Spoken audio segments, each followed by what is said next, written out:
Item tonight, please. Good evening. It's Hans Winthrop from 418 New West Townsend Road.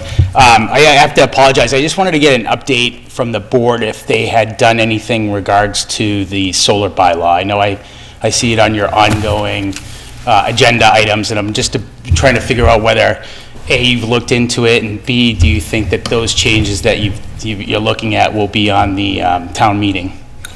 We have postponed that because we don't plan on having that on the ATM.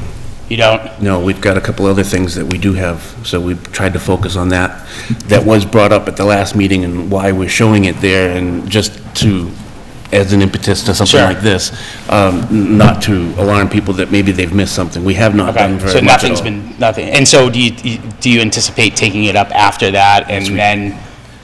Correct me if I'm wrong. No, this, Yeah, and I don't know if the there's a board- solar survey out on the town website. Okay, The board wanted to try and collect as much input as possible. okay, And I think they scheduled in April to have sort of a public forum to try and get more people to come in and talk with the board about Okay. that. We've talked about some things. There is a draft screening section that would get inserted into the existing bylaw, but the board said before they go ahead and take that up, they want to look at how people feel about certain things. okay. I mean, I don't know if I I think most of the board is aware that I did a citizen's petition last time on it. I thought that the bylaw needs to be changed a little bit in terms of some of the language in there to tighten it up. And I also think that, has the board been down to see the new development down off, at Settlers Crossing there? In particular, I was wondering whether the board had gone down and taken a look at the houses on New West Townsend Road where you can actually see the solar arrays. And that's, part of my questions are, I think they need to be addressed from a bylaw perspective.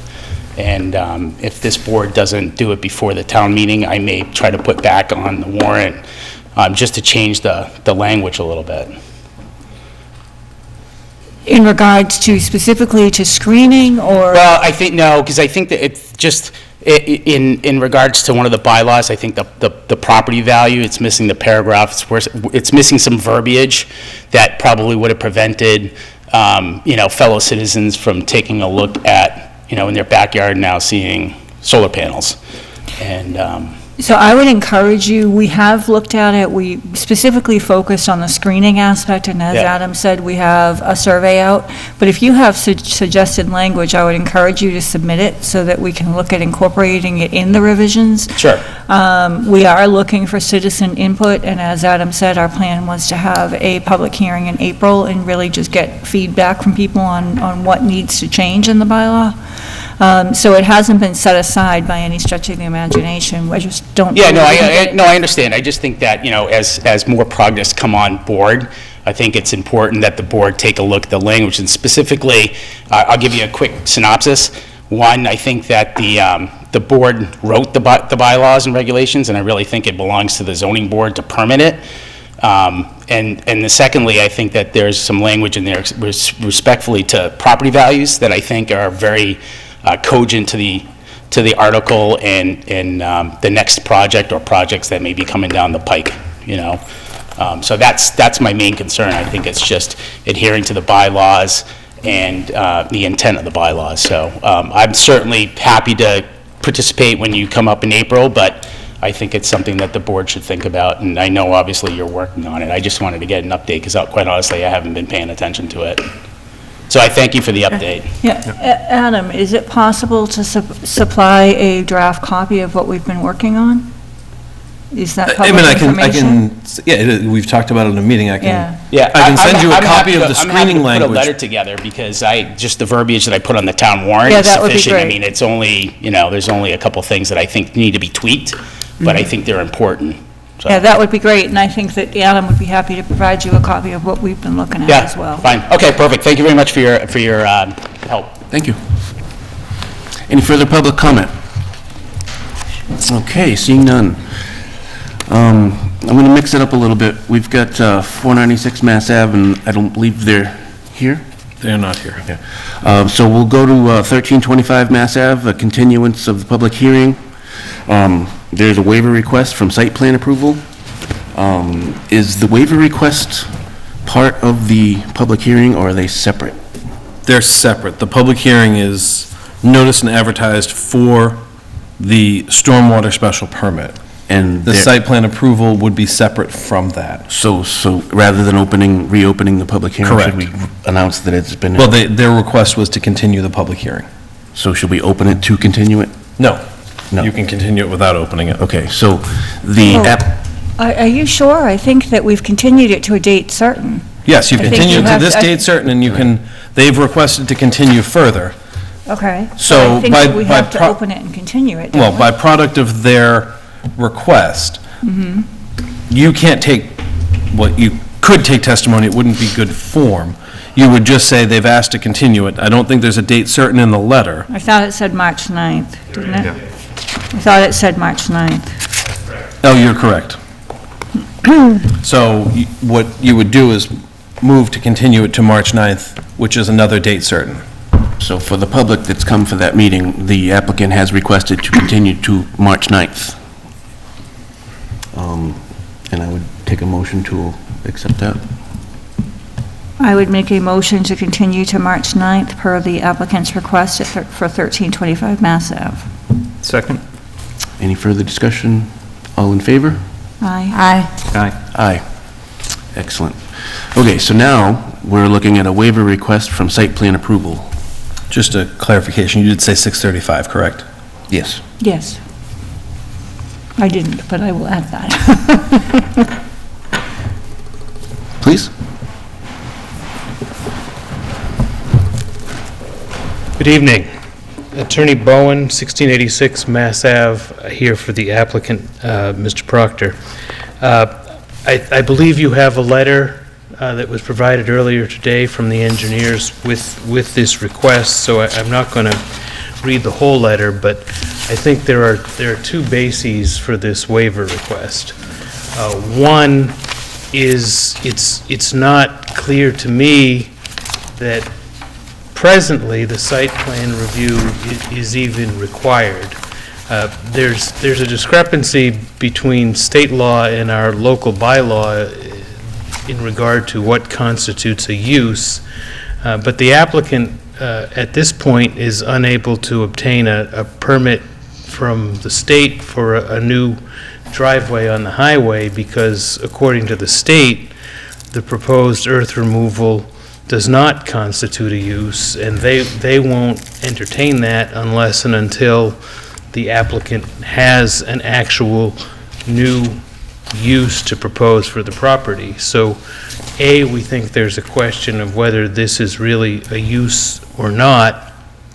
Even if you were to conclude that it is a use, though, there's been no change of use yet. The house is still there, it's still a residential property. There may be an intention at some point in the future, after the earth has been removed, to change the use, at which time there would be a change of use triggering the requirement of the site plan review. So the first point is, we don't think that site plan review is necessary at this point. The second point, and the engineer's letter speaks to this in more detail, is we believe through the process that is already underway, the requirements of the site plan review have really already been submitted to the board and are being considered in the context of the other application that is already pending for the stormwater, and they've outlined the ways in which they think that the site design principles are addressed, and that the standards for site plan review have already been addressed by what is presently before the board, and that really constitutes the basis of their request for a waiver. I don't know if the board has any specific questions. Keeping in mind, I'm a lawyer, not an engineer. Mr. Chairman? I happened to stop at the planning board office today and asked Mr. Burney for a copy of the letter from the building official stating his position as to his determination that it is a change of use, and there is, apparently is not such a letter.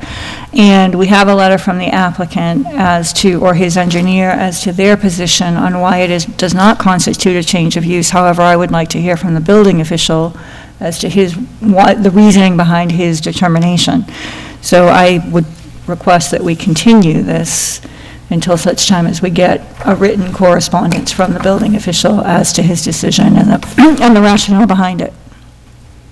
I would agree with that, and I would also take this opportunity to point out that it is a use listed in our use table as earth removal. I agree. It is a use on the use table, although that seems inconsistent with state law. And furthermore, there's still the issue, even if it is a use, has there been a change of use?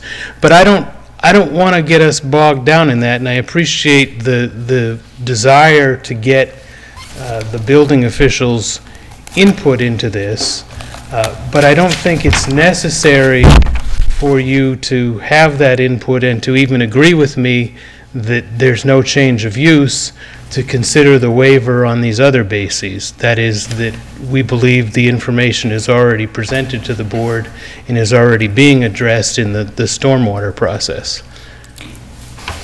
To me, there are two components under site plan review, and I did go through them. The first is it talks about the purpose of the site plan review is to protect the safety, public health, convenience, and general welfare of the inhabitants, and then it goes on. Developments will not result in a detriment to the neighborhood of the environment. I did have an opportunity to take a walk, and I appreciate Mr. Proctor walking me, and I don't necessarily object to the earth removal itself. However, I am concerned about the potential impact to the neighborhood, and the only thing that I would be concerned about under site plan is the landscaping. And I would wonder and I would like to talk with the engineer about the possibility of additional screening incorporated into the design, vegetative buffer zone to protect the neighbors. And I think the applicant and the engineer have addressed some of that to the rear of the property and to the side near the Drawbridge Puppet Theater. I'd like to see that on the plan. I know there's been talk about adding some plans, and Mr. Proctor has talked with the neighbors about doing that. I'd like to see that on the plan. And additionally, I'd like to potentially include some type of screening from 2A. So I have some questions that I'd like looked at as far as screening protections that I think could potentially be incorporated under site plan review.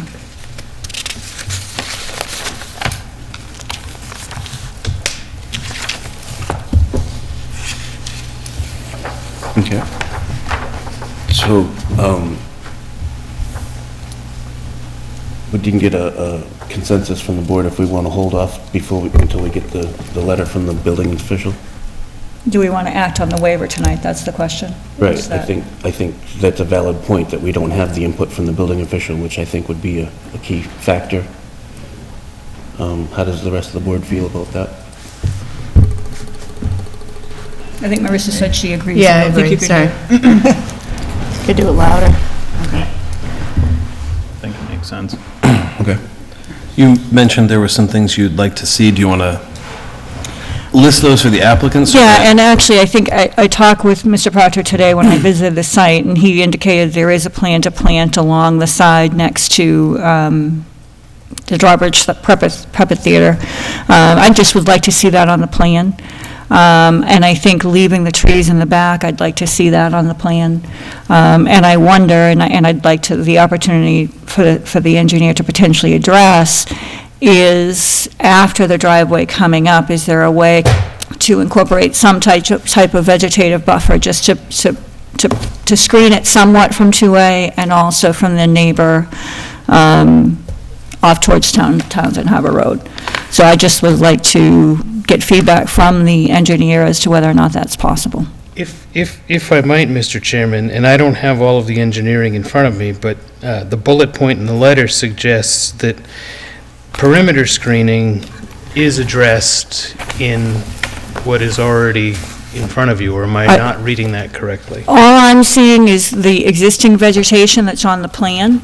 I'm not seeing anything towards 2A or even the remaining, leaving the trees to the rear of the property. The plan we have shows that those plans are removed. And in talking with the applicant today, he indicated he's not necessarily adverse to leaving that existing vegetation. I would like that on the plan.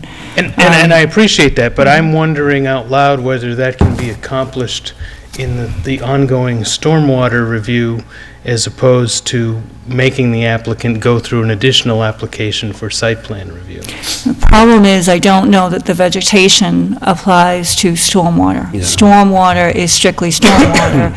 It's not, the only time we would get a chance to look at a vegetation plan is under site plan review. So I think it's kind of a catch-22. I mean, personally, I'm not necessarily against just having it put on the plan and hearing from the abutters as to their satisfaction and going that route, but our ability to enforce it is very limited because under a stormwater permit, it's not applicable. And I think, to your point, if your concerns are just seeing that on the plan, I don't think it would preclude the waiver, but if you don't want to do the waiver until the plans are here, the plans could be drawn up and you could vote on the waiver at a later time, conditioned upon they're done per this specific plan. And the waiver is essentially an approval of sorts that is locked to the plan that gets submitted If we could with do it contingent, but I'd like to see it on the plan first. And I'm not saying that you should do it tonight, what I'm saying is it doesn't necessarily, it's not mutually exclusive, it has to be on the plan, or they get the waiver. It can be those two things together and not drive this whole process. And that's just me, I don't know how the other members feel, under site plan review, that's just my, No, I totally agree with the vegetation not being part of stormwater. And I think it's appropriate because there's the question of change of use, which would definitely trigger it, and, you know, the special permit for the stormwater kind of implies a change of use regardless.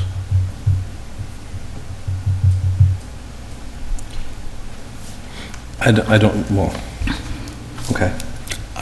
In my mind, I don't know. Regardless, neither of those points point to anything to the response from the building official. So I think on the building official's recommendation alone, we should continue. I agree completely. I will say, as Mr. Bernie said, I don't know that I would necessarily be against a waiver if the vegetation could be addressed adequately on the existing plan and the waiver were issued contingent upon that vegetation. That's just my personal opinion. I don't know that the other board members would feel the same way. Thank you. I do have a couple comments, I guess, on the ENF and data in the ENF, and I don't know if it's appropriate to mention that or if I No, should, 'cause because it's on our that's- agenda, so. Correct, but it's part of the hearing that you continued. Okay. So it would be testimony or discussion within that hearing, which they've asked to continue. It's unfair to wait, have the applicant wait, because I'm going to bring it up at the next meeting. You so- can send me the comments, Okay. and I can forward them Okay. directly from you to Okay. the That applicant. would be helpful. I yes. will do that, because I don't think waiting that long is I can't send them to fair. the other board members, but I can send them Okay. to the applicant. Okay. And Mr. Chairman, if I might, is there anything else that the board needs from us to consider the waiver? I've heard that one member has a concern about the landscaping and the screening. Are there other concerns that the board has? Other than the input from the building official? Correct. Anybody?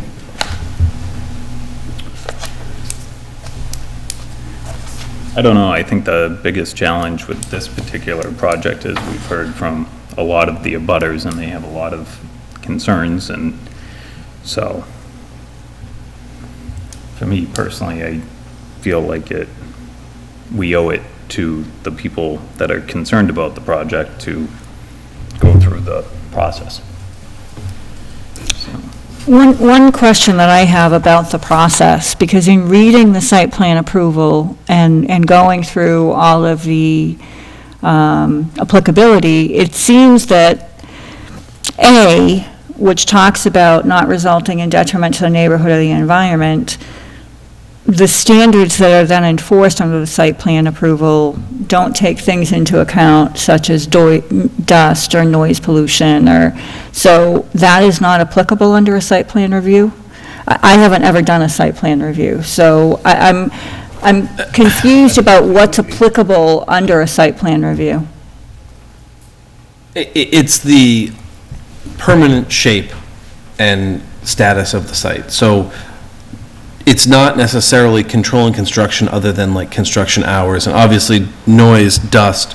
When you build something, there's noise. So you can do construction hours to mitigate noise during sensitive times. So in a residential neighborhood, if someone was building something that needed site plan approval, you probably wouldn't let them work until 9 o'clock at night. Where in a commercial area, you may say that's not a big deal. Dust is a tough one, because usually uses that produce dust are special permitted. So that's a condition of the special permit, is noise, dust, vibration, et cetera. And so those would be captured in the special permit. Well, I guess, I mean, an earth removal operation certainly is going to generate dust and noise. Correct. And so that was addressed in the earth removal hearing. Whether you like how it was addressed or not is not necessarily, but the applicant said we'll be watering on site, which is intended to control the dust. The noise would be controlled through the hours that they're allowed to operate. Do we know what that is? If I'm not mistaken, it was 8 to 4, Monday through Friday. 8 to 4:30. I'll get a copy of the permit with the conditions on it. Usually they send them around. I'm not sure what happened this one. And so, this is a parcel in a commercial area, so there's going to be noise in commercial areas at times.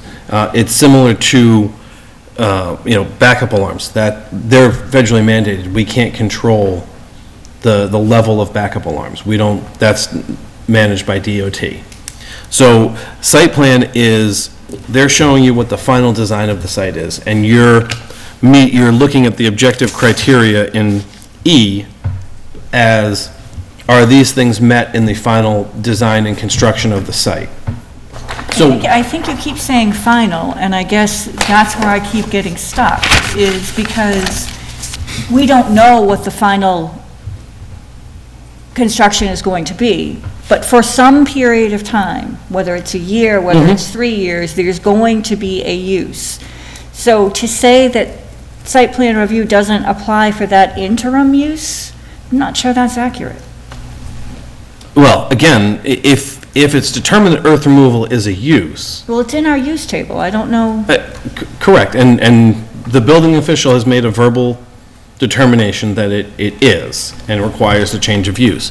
So as that site is being operated by earth removal, that is the final use per site plan. So you would be looking at how that is managed and operated. So that is the final use. If it's a gas station, what it looks like during construction, you can't really balance these standards on, because where they're storing snow during construction is less relevant than it is when the public is accessing the site to fill their car with, or get a cup of coffee or whatever. Same thing with pedestrian access. When they're in the process of installing the tanks at a gas station, pedestrian access isn't safe because there's, but site plan is looking at the final use of the site and making sure that that design meets these standards. I don't agree with your interpretation. I guess that's the bottom line, is we have I understand about the final use, but say you have a gas station, that gas station gets torn down, and you're going to put up another use, you're going to put up a restaurant. It triggers another site plan review. Correct, because So if you're changing use. So, and we have a determination from our building official that's saying this is a change of use. So regardless of what's going to happen a year from now or 3 years from now, there's a use that's going to happen. Correct, and that is the So- final use during phase one. During phase one, okay. That's what I said. The earth removal is what you're Would be looking at. site plan If you're review. doing site plan approval, you'd be looking at how the earth removal is operated and how it fits within the standards in E. The difficult part is earth removal is not a normal use that you see go through site plan. It's not something that happens regularly. Site plan is generally intended for building development That's and where site that's what- development. I So understand. we're sort of shoving a square peg in a round hole and saying, let's make this work. And a lot of what your concerns are, as far as noise, dust, that kind of stuff, should or would fall under the earth removal permitting section. And that's a lot of the stuff that we've written for the proposal to go to town meeting covers those things. Unfortunately, we're stuck with this older earth removal bylaw that, while well-intentioned, doesn't go into as much detail on the things that would be reviewed and tackled as part of it. And it covers it in a really nebulous way with some vague language about health, safety, et cetera, but that's not this board's permitting authority. That permit has been issued by another board. So if we're looking at it here, the question was asked, is it a change of use? The building official said, yes, so now we're stuck in the site plan realm. And looking at it, it doesn't really fit the mold of what you see in site plan. The site plan is generally geared towards commercial, industrial, or large-scale residential development to ensure that the final product meets the standards that you would want to protect the people that work, live, and utilize it. I understand where you're coming from with that, but the way the bylaw has been interpreted required the pet store down on Mass Ave to come for site plan approval. The smoke shop, I mean, and these are existing parcels. A lot of them had very similar uses, and they're going through the same process to one extent or I don't another. disagree about it going through the process. What I'm saying is the use of earth removal isn't, it doesn't, the bylaw doesn't lend itself to reviewing a site that's actively moving things in that way. I mean, the Powell site went through site plan approval too, and just by product of who the abutters are on that site, which is essentially no one, a lot of these issues don't get brought up because Yeah. the guys at the gun club don't care. Yeah, Powell owns one site on one side, and on the other side is, I think, the railroad. So Yeah. this is something in an industrial area that's not an issue. And now that it's in a residential area, it's an issue, but we don't necessarily have a mechanism that addresses some of the things you're talking about within the bylaw. It's handled, or should be handled, or would be handled within the earth removal permitting section.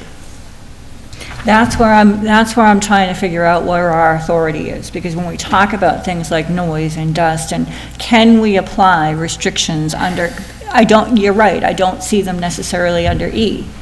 But if you look at paragraph A, it talks about no detriment to the neighborhood, can we utilize section A to impose those restrictions? That's really my question. I would have to look at that further and see what there is as far as precedent. I just, where we have standards Page for site plan 129. approval, Thank you.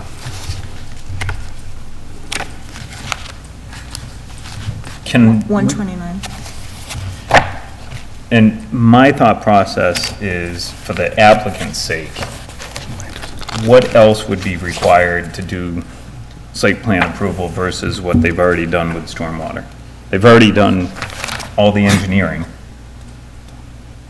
Right, there's nothing. I mean, there's else. advertising and notice Okay. requirements.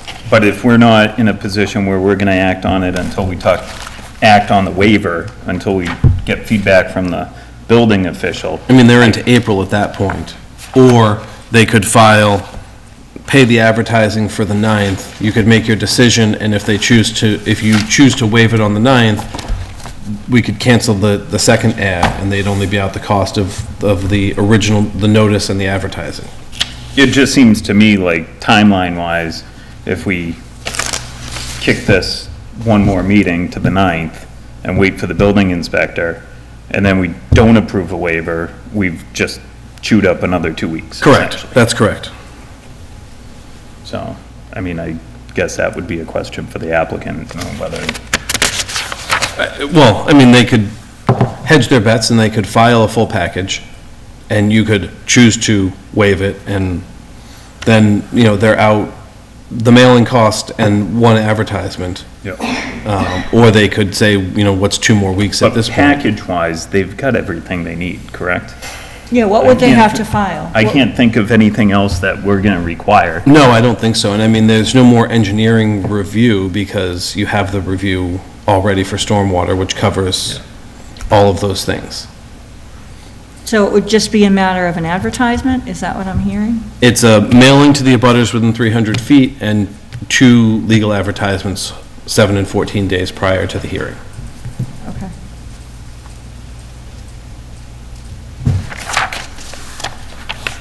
And I think ads probably run their $100, $125 a pop. There's And- probably the ads, there's the application fee. There's And I mean, probably- in theory, if they waived it, the application fee would be returned. And there's probably no new engineering. They probably do have to have a narrative prepared to comply with some of the questions, but I don't believe there would be any new engineering. No, there'd probably be some waiver requests.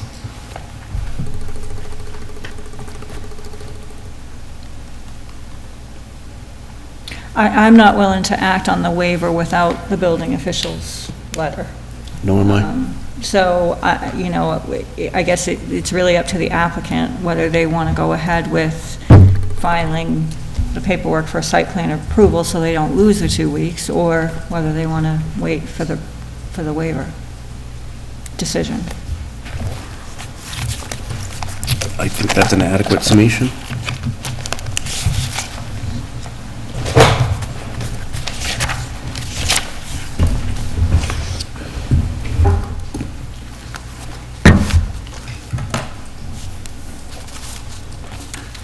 Do we need to continue the waiver request, or how does that work?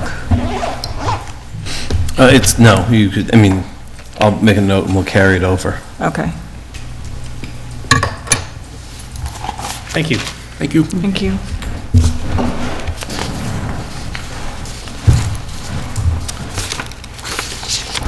So that wraps up our 1325 Massachusetts Avenue discussion for the night.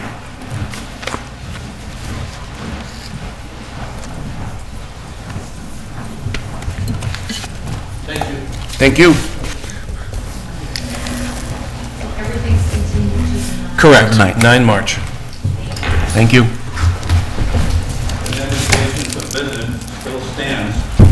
Okay, I got out there today, and I thought about knocking on your door, but I didn't want to. Okay. Well, we're really like to see it from Oxford first time. Especially for mine. I mean, we did a lot of landscaping over there. They can't. No, we can't. We can't Yeah, keep we this. can't. Very good. Stuff, so you have to go over. Please come back the 9th, and we will hopefully make it out there. Thank you. Adam, just a quick question. Under E,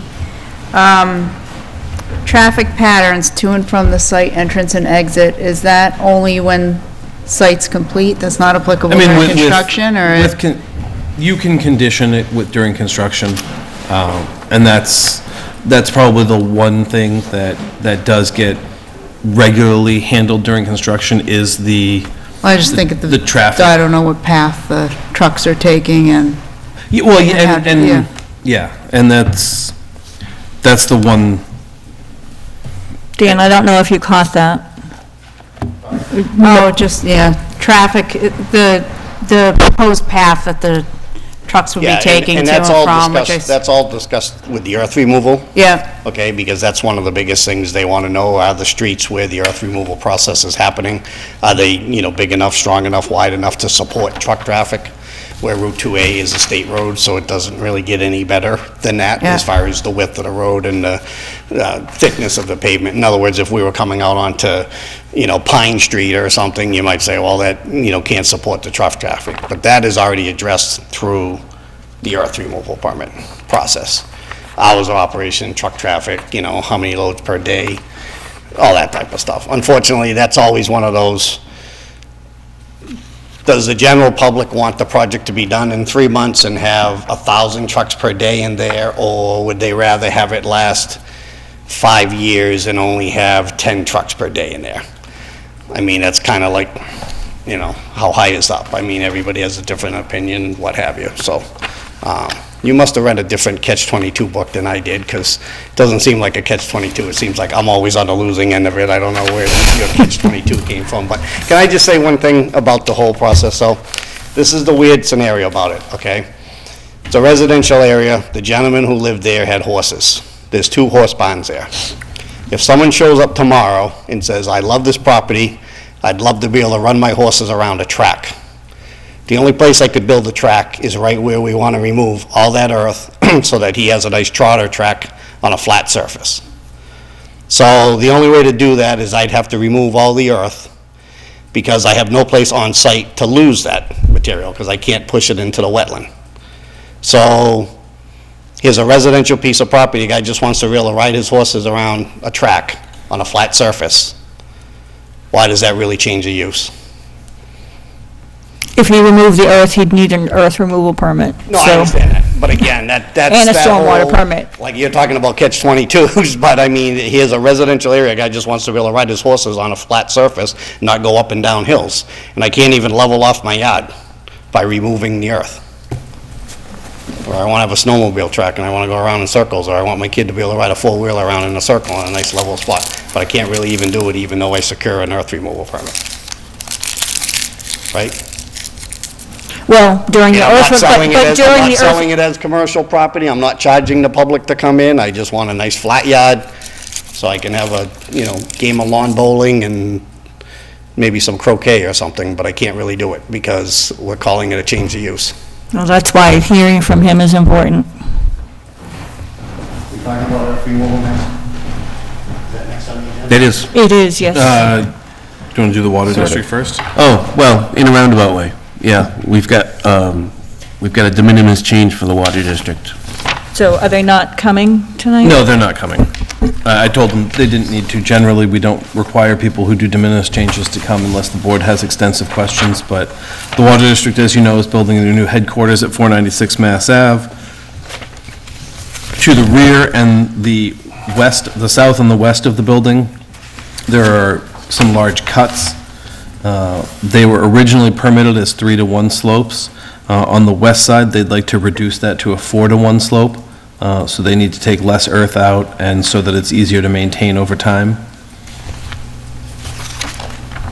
And just to clarify, a question that I had for you is that they're adding to the bottom slope rather than removing from the top slope. Correct.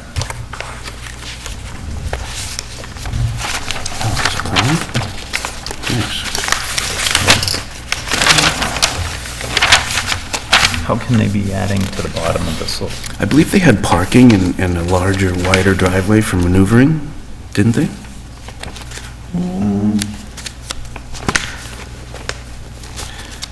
I wish I had the foresight to have brought the old. I mean, either way, I don't have an issue with a more gentle slope, but in my mind, I think they, No, I think they had a larger flat area.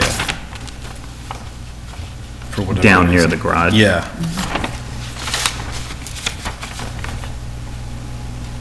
Because this plan doesn't show us change other than The proposed. the change in the slope on the west side.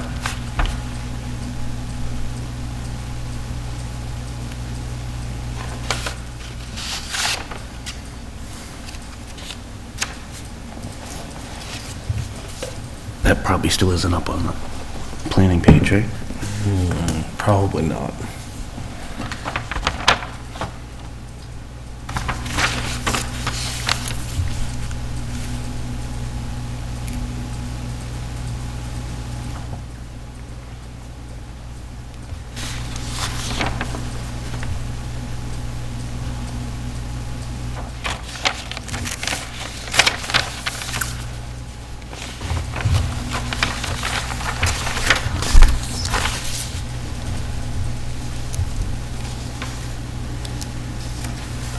It is.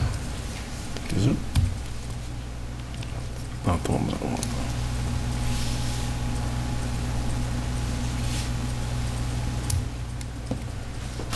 Is that 339? No, 496.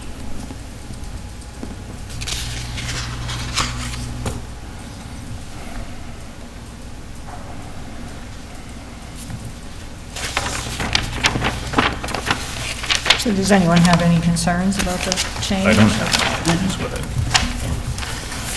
I would make a motion to approve the request for de minimis change. Oh, It is here. you calculating over there? I'll hold. No, I found the original site plan.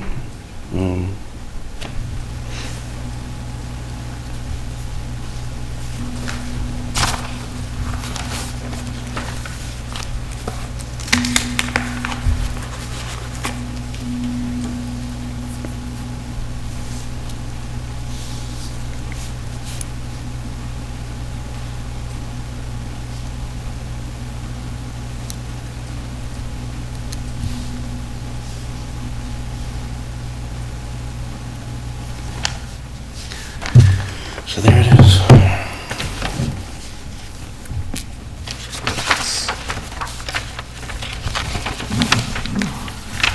Yeah, no, they have gone further up the slope.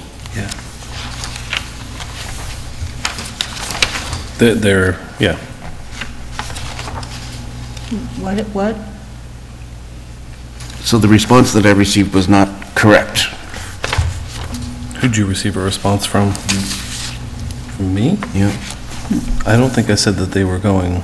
I just, a few minutes ago, repeated the question that I had for you, is if they are cutting from the top or if they are adding to the bottom. I maybe misheard. Okay. My understanding was they were pulling the top back a little bit further, and that they were just evening the slope off so it wasn't as steep to provide Okay. mobility. Well, is that going to affect their earth removal permit? They don't have an earth removal permit any longer because they're now under the building permit. Oh. That's interesting.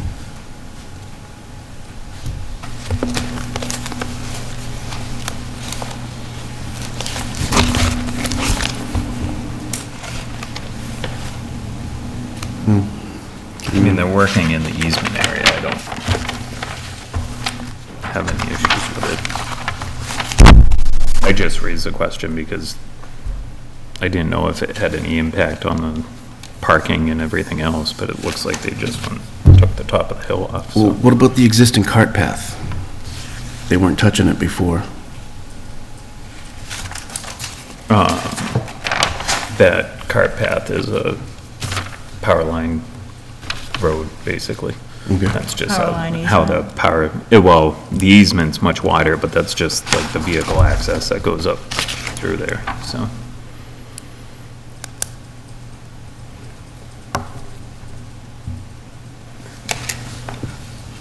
So are they allowed to grade within the easement? Well, they were unable to lessen the rear slope because they were too close to the power lines. Those are the, not towers. So they're retaining the 3-to-1 in the rear. And they're near the easement, but not the towers on the other side, so. See, I think the two poles are here. And they have, because it makes the corner, there's two sets here as it heads that way across Mass Ave. There, I mean, the proposed grade line is beyond, on the other side of the power line. But I don't think there's any poles there. Yep. So I think my experience has been that you can do work under the lines with their permission and as long as they approve the design, but you can't do it within so many feet of the poles. That's a pole, so these are the overhead wires, so there's no poles Right. there. All right, I guess. No structure. That's pretty much the limiting thing.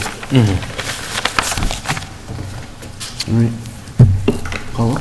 So I would make a motion to approve the request for de minimis change at the 496 Massachusetts Avenue for the proposed change of slope from 3 to 1 to 4 to 1. Is there a second? Second. Is there any further discussion? All in favor? Aye. Aye. Aye. Now we're on to earth removal.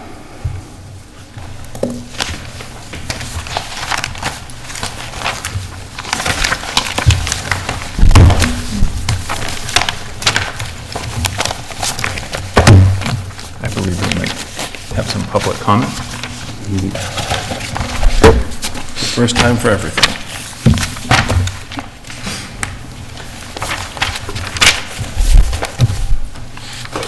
Do you have something to start us off with? Have you been following our discussions? Frustration is when we do not have good communication in between town departments. I Right. mean, we come to a meeting because a letter was written by the building inspector, but we have no record of that letter, or there was a... There wasn't a lot, he gave a verbal, Right, but I mean, I just feel like, why do we come to a meeting and we don't have that information? I mean, I know you're volunteer boards, well, I don't enjoy getting out of the house every night, 5 nights a week, whatever, to come to meetings, and it just seems like it's back and forth and back and forth and back and forth, and we're waiting for this department. I think there's a lot of gray areas in whose responsibilities is what, and I feel like there's a lot of overlapping by boards. You know, we're in front of the stormwater and we're talking about screening. We're in front of the earth removal and we're talking about stormwater. We're in front of the conservation and we're talking about screening and that type of thing. And I just wish there was more, you know, whatever we need to do, I think most applicants will do it. But if we're in a gray area because the boards are in gray areas, and it doesn't make our life any easier and/or save us any money and/or time or aggravation, is really what it comes down to. So, I mean, I understand the earth removal is probably sensitive. It's, you know, you're never gonna keep abutters happy. I get that. I mean, but at the end of the day, if we don't want to have earth removals, why don't we just give up earth removals? That would make it so much easier. You know, I mean, I could have applied for a building permit and put it down at that elevation that I'm talking about and said, well, I got to remove 40,000 yards of material to put that building at the elevation that I want it as, and could I have taken out that material if I did it that way? Right?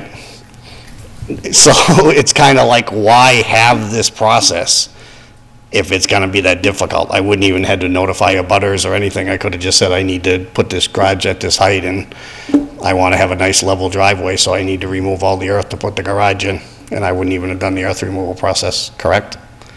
Kind of like what the water district is doing, or did? Well, you'd still have to go through site plan approval, you'd still have to go through conservation, you'd still need a stormwater Not if I permit. stayed outside the 100-foot and No, because you're. You need the disturbing- stormwater. one side you're disturbed disturbing- more than, what, 40,000 square feet? Yeah. Right, but I said that to Paula today. I mean, again, I could have said, okay, I'm gonna disturb 39,999 square feet, so I don't need to go in front of any board. And then next year, I'm gonna come back and say, you know what, I wanna do another 39,999, so does that... well, the stormwater permit's cumulative. Okay, but you understand the But, point. yes, I just, I feel like, you know, let's just make it more definitive, you know? Did the If slopes can't be greater than 3 to 1, Did because they then when an didn't have- engineer makes a presentation and says the slopes are 3 to 1, we should trust that the engineer says the slopes are 3 to 1, and it should be end of discussion. I mean, a 3 to 1 slope is a 3 to 1 slope. It's not a 2.5, it's not a 4, it's a 3 to 1. So, you know, I get frustrated that we spend an hour discussing a 3 to 1 slope at meetings. I mean, I just, you know, it's not that difficult. It's, you know, it's kind of like saying, what's a 2x4 and what's a 2x6? I mean, it is what it is. So those are the things that are frustrating for applicants and contractors trying to, you know, make a living. Yeah. I mean, Well, and going forward, if everything is approved at town meeting, the planning board will have jurisdiction over most of this process. So earth removal would be here, site plan approval would be here, you could run everything concurrently. Stormwater would all be here, so instead of going to Board of Selectmen, Planning and Conservation, theoretically, if you were working on a property without wetlands, you'd one-stop shop. one board would take care of it. And you could do one series of applications and run everything concurrently, just the way we've done with A&Rs and common driveways. Or So- special permits and site plans, or, yeah. I mean, same thing with buffer zones, like the 20-foot, obviously with the site walk today, maybe 20 foot isn't enough. Make it 50 foot. If it was 50 foot, we would have gone 50 foot. If that was in the bylaw that you can't, remove any material within 50 feet of the property line, then we would have stopped at 50 feet and just said that's the limit of work. Have you seen the proposed, I did look at it a little bit. I don't know when the last time you okay. adjusted them, but Adam had sent them to us because once we became earth removal Yeah. people, now I have 2 cents I can throw in. How many do we have in the town of Lunenburg? Earth removals? Two. Me and Keatings? Yeah. Great company. Yeah. Okay, thank you. Thank you. Thank you. Yeah, while you're here, do you have any input on the 500 versus 1,500 cubic yards? Well, again, I think Versus 10 yards. Versus 10, which is, Yeah, 10 now. I mean, personally, I would prefer the 1,500, okay? Again, I think, who is gonna be responsible for going out there and seeing if it's 525 yards or if it's 700, or, it's kind of a difficult thing to do as far as actually knowing. I mean, I understand with engineers and cuts and fills and all that type of thing, but again, I don't think we should make it more difficult for ourselves. Obviously, I do a lot of septic work in town. Typically, every septic system we do, we're moving 1,000 yards of material in Lunenburg where it's wet soils. So, and I know we're importing, but again, at the end of the day, if a site can withstand that type of traffic for a week to a week and a half, then I would think as an earth removal at 1,500 yards is really only a couple weeks worth of work, and, it should be stabilized after that point anyhow. So I would prefer the 1,500. okay, thank you. Yeah, you're welcome. And septic systems are Exempt, right? yeah. No, I understand that, but Yeah. I'm just saying as far as, the Just material being somewhat moved. that someone can wrap their head around. Yeah, exactly. I mean, it's not a lot of material. It's a couple weeks worth of hauling type of thing is what it comes down to. Very good, thank you.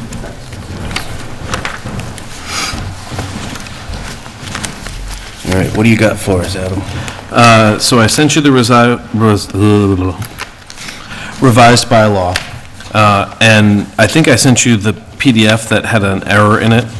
So on the third page, it does read 50 feet in the final version. I think when the PDF I sent out still had 10 in there at the proper, no, shall not encroach closer than, it said 10 feet, you guys asked for it to be 50. It is 50 in the actual final draft. I think the PDF I sent you had it incorrect. And then tonight I put... Where are you talking about? In the actual bylaw. I had emailed you a bylaw. I don't know that it's printed in your packet. Okay, because I don't think I have that. But what I did leave at your chairs tonight was the updated regs. Yeah. They took me a little longer than I had hoped. I struggled a little bit with the screening, just because I think some of the stuff we were implementing at the solar farms was probably a little grander and was going to take a little bit longer to grow in than is going to work for some of the earth removal. So, under 5.2, I put some language in there, trying to meet the spirit of what we talked about, but making it a little easier to apply on a shorter-term project where, planting 100 trees that are very nice nursery stock, that are spaced apart, take longer to grow in. I put the option for a chain link fence with privacy screening on it to be installed at the property line, if determined as necessary by the planning board. It's not the most attractive, but for an operation like this that we've talked about, I think if you went and planted what's under 5.2.3, by the time the operation was done, the screening would really just kind of start to be having more visual impact. So there's, if Keating were to say, oh, we're going to clear closer to the property line, and they were retaining natural vegetation, that's probably going to handle most of your issue. And, I added retaining the natural vegetation for a minimum of 25 feet. You have a 50-foot setback anyway, so it gives them some ability to have a small staging area, but retaining that 25 feet of vegetation, and not just going in and saying, oh, we're going to keep all the big trees and clearing out all the brush underneath, because that's really, in a lot of instances, what's going to provide most of the screening. Again, I'm happy to change any of this. I'm happy to discuss how the board wants to approach it. Again, my concern about vegetative screening is the length of time it takes for it to be impactful. I want to go right to 5.3, the hours, 7 AM to 5 PM. I don't remember exactly, but it was 4:30 cutoff.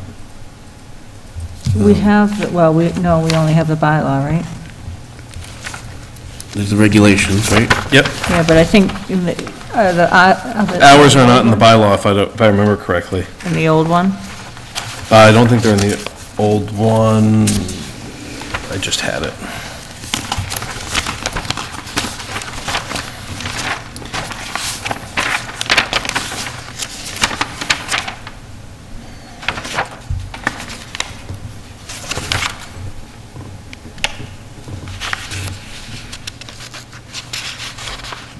No, it says that they can establish hours. Yeah. And the 7 to 5 is in residential areas. I mean, if the board thinks 8 is more appropriate, then we'll shift it to 8.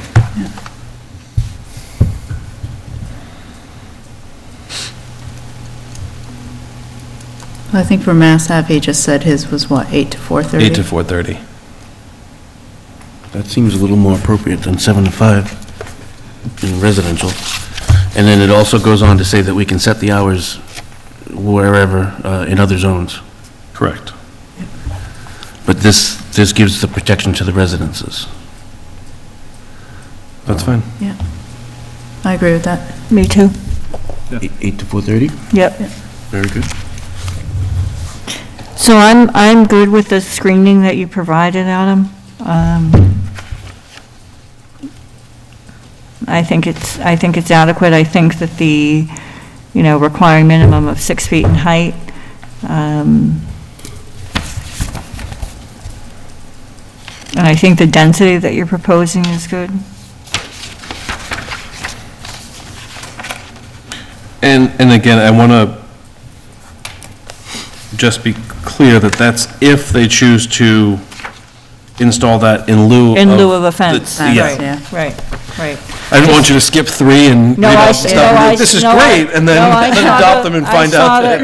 I saw the in lieu of fencing, but it also says 1 and 2 say that existing vegetation has to be maintained. Correct. And that's the intent is, let's use what's there. Yeah. And if the board looks and says, you know what, there isn't There enough isn't here, enough put up there. that, and I'm actually going to add a 6-foot chain link fence so that we don't get a little 3-foot dog fence and... Yeah. And that way you can require that, and they don't have to do a permanent installation. They can get temporary construction fencing and screen it out and at least have a visual barrier. They could install a permanent fence if they wanted to, but most people aren't going to go ahead and do that because it's going to be expensive. But it at least gives some hard visual deterrence. Yeah. So if we specify a 6-foot tall, do we have to get into the nitty-gritty about reduced to afford 4 sight distances at right-of-way? Like we did there on Summer Street? We required... I think that can be discussed in a case-by-case basis. I think most earth removal is going to have, if they do the fence, it's not going to be, so we had a house on Summer Street where there was a neighbor dispute, and they wanted a fence between the two, and they wanted to come all the way out to the street line, and we talked about it having to dive down at the street line to provide sight distance. I think in instances where you require it here, it's probably going to surround the site, as opposed to come out and leave a completely wide open front.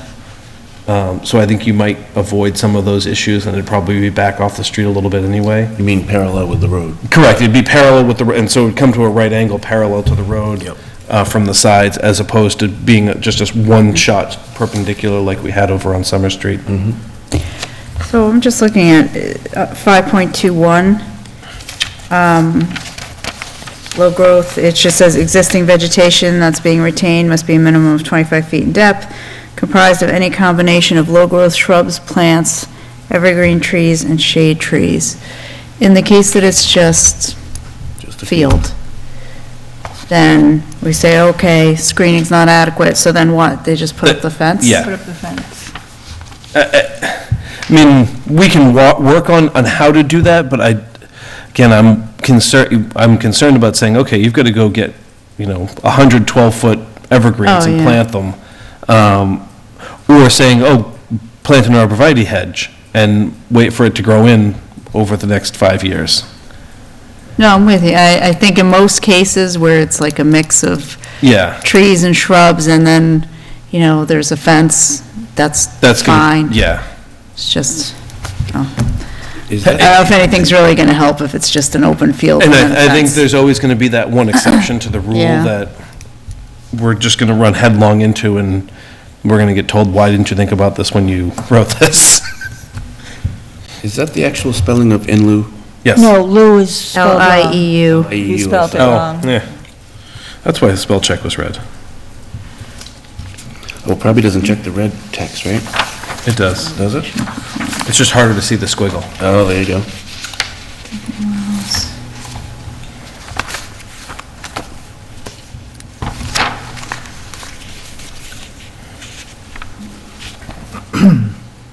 On 5.9, they need to do the soil evaluation in compliance with CMR 15, which is Title 5. 310 CMR 15 is Title 5. Title 5, yeah. Is, Title 5 requires it to be witnessed by Board of Health, or is that requirement outside of this regulation?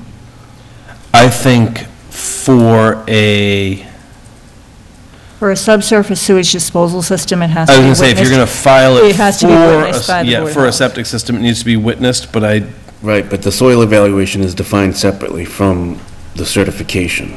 So you can avoid, you can have evaluation done that's not officiated by the Board of Health. Right, Okay. right. and the evaluation is So- included in 310 CMR 15.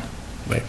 Okay. But the engineer has to certify it. Correct. Well, the soil evaluator has to certify Soil it. evaluator, sorry. Okay. I just want to be clear that we're not creating a situation that could be interpreted as requiring the Board of Health to Yeah, witness and- it. That's all. If both are in there, then we should probably, I'll pull out the The section, yeah. section, the Yes. section, Yeah. yeah. So Put that the it- section in. it's just clear, that's all.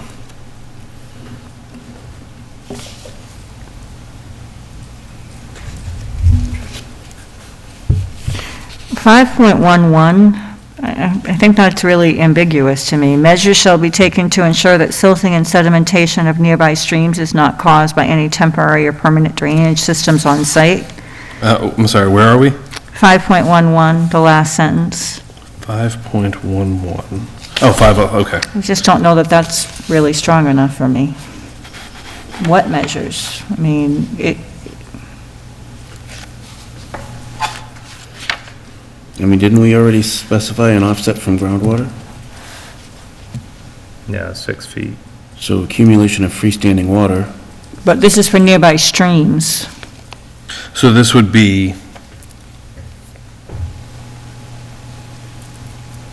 yeah, but I'm talking about the sentence before you're talking about, Paula. Okay. So if you can intercept groundwater above the elevation of a stream, and that could surface flow into the stream, which I think is kind of the combination of the first and the second sentence.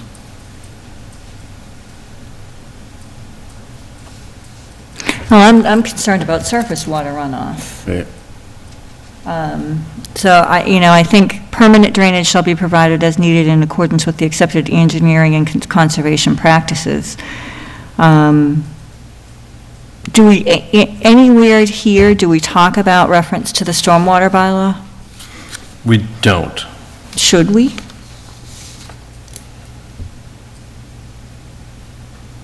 I look at it from another angle, which is, in most cases, they're gonna have a stormwater. Correct. We're gonna That's- address yeah. that through stormwater. Right. I mean, I don't think we're gonna get too many 35,000 square foot earth removal permits that they're gonna take 1,500 cubic yards from. So you think that that's covered by I- stormwater permit? I do, and, you know, I wanted to include something just so it was like, hey, be mindful of how you're doing it, so you're not, don't have silt and crap just running everywhere, but, you know, there is other permits that are addressing more of that. So for now, can we make the last sentence part of the second sentence? So that when you're talking about permanent drainage shall be provided as needed, can you say, and measures shall be taken to ensure silting and sedimentation of nearby streams is not caused by any temporary or permanent drainage systems on site, and then in accordance with accepted engineering conservation practices? Like, is there a way to at least say it's I see, so- done by so- best so practice, we not just put- like measures, like a general, Yeah. like Yeah, what's a we- measure, you know? It's like, Exactly. So we just put a tie s- it into the Yeah, accepted a semicolon engineering. after needed. Semicolon, yeah. Yeah, And then we take the rest of that sentence and make it its own sentence. So it would say, no area shall be excavated so as to cause permanent drainage shall be provided as needed, including measures to ensure that silting and sedimentation of nearby streams is not caused by any temporary or permanent drainage system on site. All drainage shall be done in accordance with engineering, Yeah. accepted engineering conservation like that practices. better. Okay. I like that better.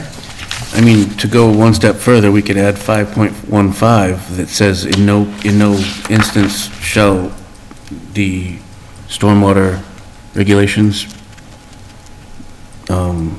be violated, I guess? Because, I mean, silting in the stream, that's obviously conservation. Yes.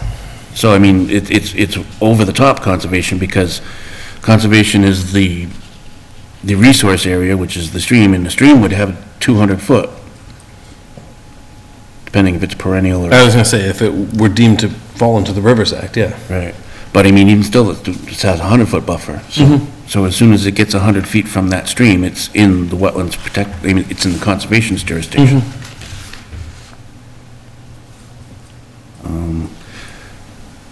So I think, I mean, this kind of overlaps with conservation's jurisdiction. We might be better off to just specify that the stormwater handbook as amended shall apply.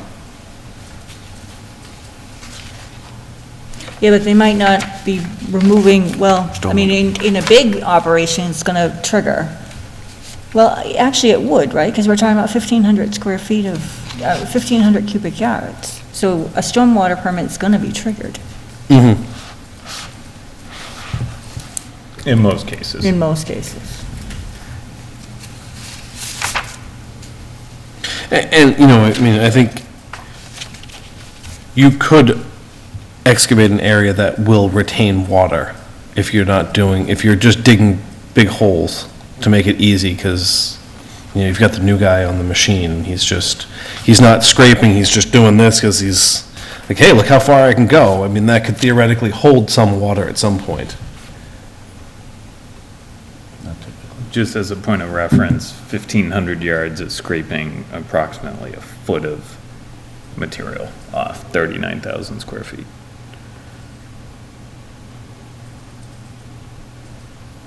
So 2 feet off half an acre would trigger it. Yeah.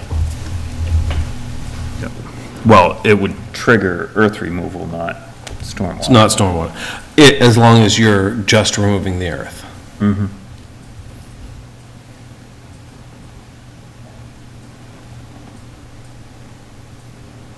I mean, I'm just trying to think of, so if we doubled it and it was 3,000, it'd be 2 feet off of 39,000, Roughly, yeah. I mean, give or take.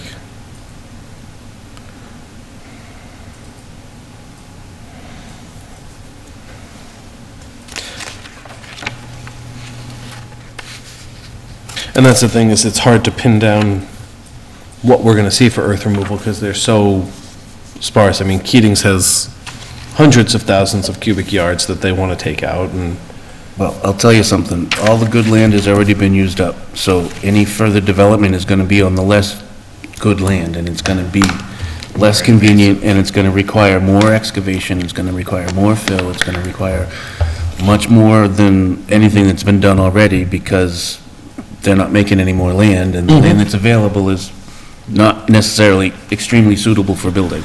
No. So, So is there a kind of streamlined way that we could provide some of the protections that a stormwater permit would provide without requiring the stormwater permit? Because the stormwater permit is a lot of work. I mean, on the engineering side, I feel like. I guess my question then is, I mean, I'm sure that there is, and if you're talking about working it into the regulations, I'm sure that's something that we could do.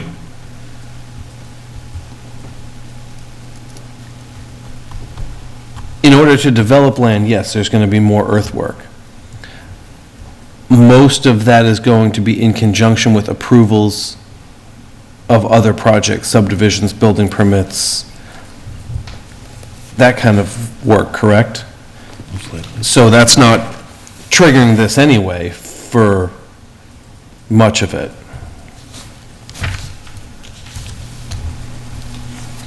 I mean, I guess I'm not opposed to doing that, and I think it makes sense that if there's a concern that we're going to have earth removal permits that are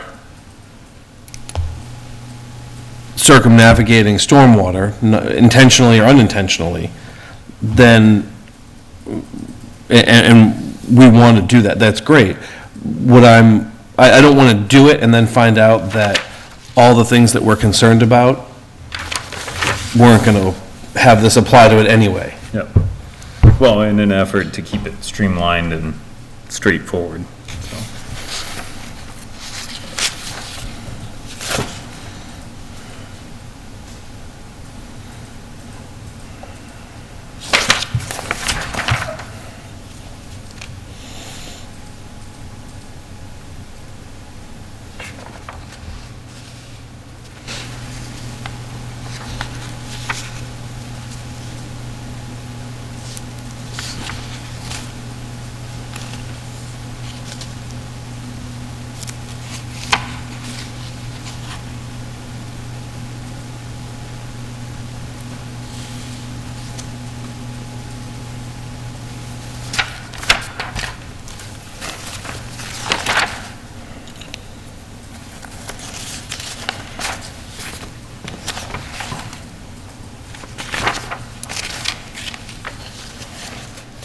so how many places do we talk about overall area, removal area? I see 5.5 says 6 acres.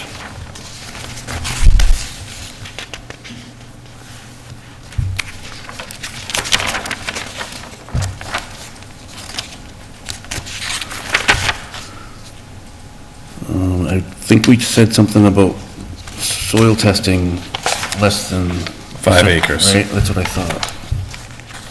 It was 4 soil tests for the first 5 acres, 1 soil test for every acre after that. Okay. So I guess the 2 wouldn't necessarily be attached.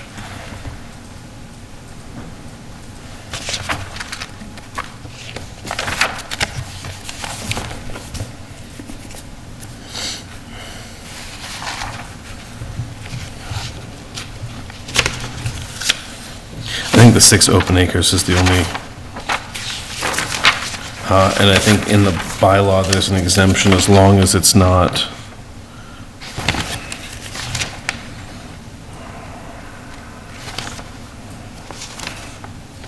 three contiguous lots and does not exceed a total area of 6 acres is a threshold for the exemptions. So you would be exempt as long as you're not putting a septic system across 3 lots that's more than 6 acres. Which would be quite a system, but. Pretty excessive.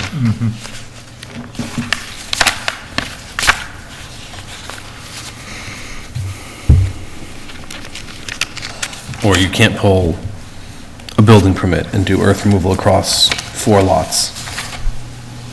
You know, if you have a, In excess of 6 acres. yeah.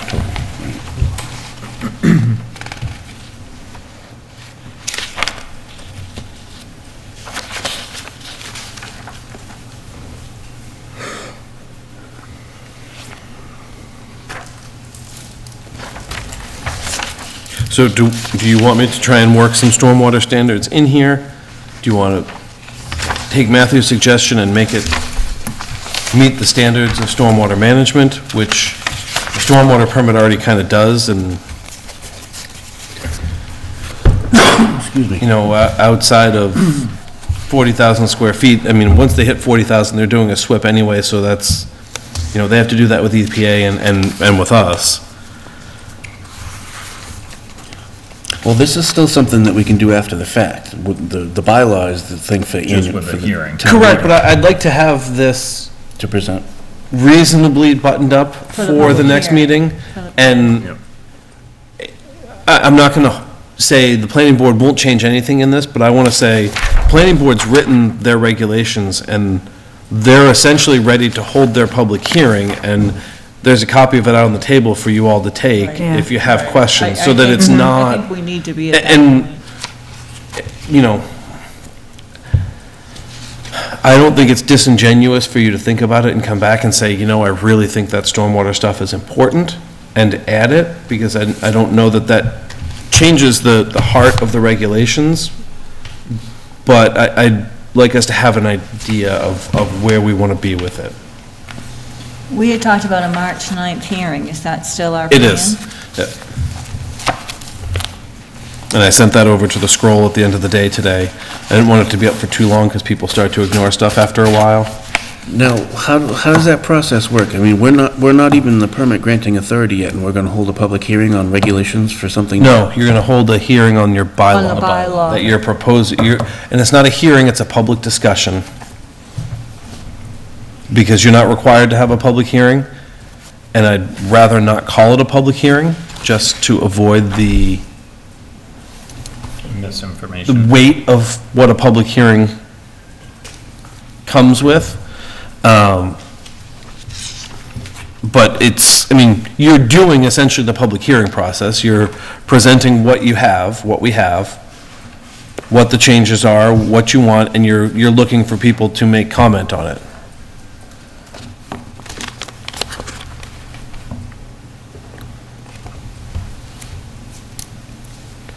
So all I'm getting from our discussion tonight is that we need to dial in where in 310 CMR 15 the soil evaluation is. That doctoring that we talked about for 5.11, the change in the hours from 7 to 5 to 8 to 4:30. The addition of 6 foot for the chain link fence, and then the acceptance of the other changes that we've already made. And I'll also, under 4.1.7, dial in the specific section. Because we also talk about groundwater elevations there. Right. So it'll just be the same site for both of those, for 5.9 and for that. And just to be clear, once they do more than an acre of disturbance, the stormwater permit is triggered. That's correct. Once they do 40,000 square feet, Okay. which, I mean, we colloquially call an acre, but we're missing 300. Right, missing, yeah, it's not quite. But I think most people, you say an acre, they say 40,000. They're required to file a SWIP for an acre. Yes. Well, and a stormwater permit. SWIP is a stormwater permit, but it's with the state. It's with the EPA. Yeah. Oh, with the Fed. No, DEP. No, it's EPA. And they take it and they put it in a cabinet and don't look at it unless someone calls and complains. Mostly because I think there's like 3 people that work in that office. I thought it went to DEP and they filed it. And I thought DEP was the local. Maybe, I know that I've dimed someone And I called EPA, and they were like, oh, let me go look in our cabinet. Oh, well, that kind of jumps over the DEP. Okay. All right, are we Is that it? happy with that? All right. So now we have stormwater bylaw.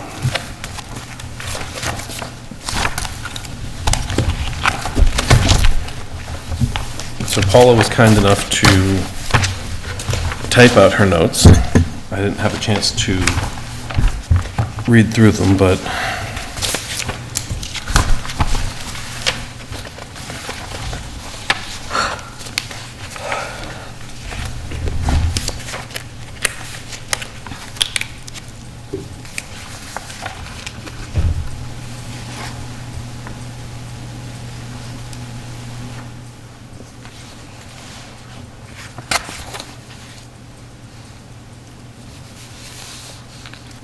So, you know, I just would like a stronger, in section A, I would like to talk specifically about the purpose of the bylaw, which is what this is. This really kind of gives us a whole background statement of what the issue is, but I think it should just focus on the purpose of the bylaw, which is to protect the public health, safety, environment, and general welfare, basically in regards to stormwater runoff. So I looked at the bylaws of Sterling and Canton, and then I looked at the model low-impact development bylaw that the state has, and just kind of went through some of the things.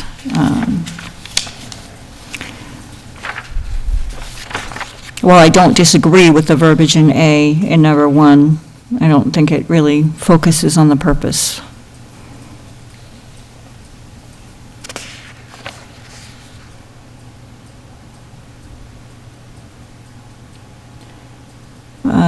The other thing that I think is missing is definitions, and specifically, my concern is redevelopment, because the regulations talk about redevelopment, but it doesn't define what redevelopment is. And most bylaws do have a definition of what redevelopment is, so I'd like us to look at that. I think we should probably just take it from the state. yeah, I mean, I think definitions is a good add. Because the Unitil headquarters applied under redevelopment, and we were limited in our comments. Oh, well, we were limited. It was TSS removal specifically that, under the previous permit, it was as much as practicable for TSS removal. It's now 80% under the new permit. Right. Well, they were in the middle of a wetland, and Yeah. they applied under redevelopment, and they had less strict standards. That's all I'm saying. So I'd like to look at those definitions of the state and add them and maybe tweak those. And I would like something about sensitive areas, and I'm not quite sure where that would go, but I would like something in there about critical areas within sensitive resources. May have to utilize or restrict certain low-impact development management practices at the discretion of the permitting authority, because that's not in here. Okay. And I would like to add more to the objectives. And I'm, in the last bullet, it's really an either/or. But I would like more on the water resources. This talks a lot about groundwater and the town's MS4. Well, I understand that the MS4 is a concern, and that's sort of the catalyst for these regulations. I think we should be expanding that. The reason for the establishment of the MS4 was to protect the environment. So I think talking about the environment within the regulations makes sense.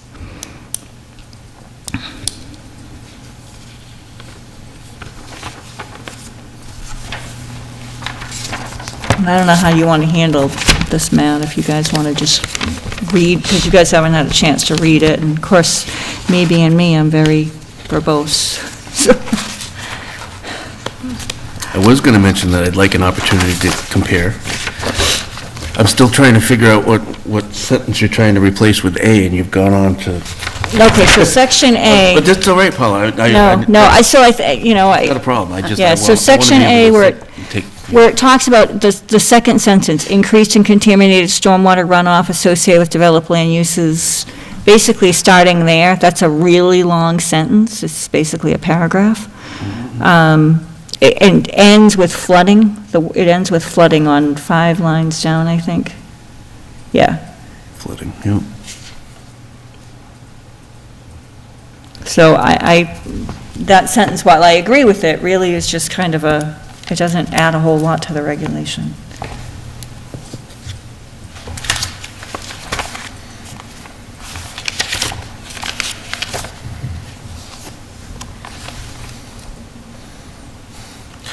Under C, that we did decide that we wanted to remove the drainage to the town of Lunenburg MS4. Yeah, okay. So that, I do have notes to remove that. I just didn't want to start changing stuff because I feel like we've had very brief conversations about some of it and not.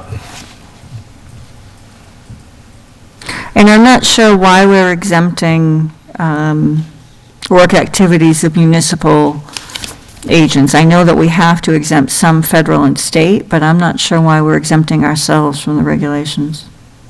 Well, and this is outside of the Phase 2 boundaries. And what are the Phase 2 boundaries? It's the urbanized area. Okay. So, I mean, I can inquire about removing it and see if that's an issue for the consultant. Okay.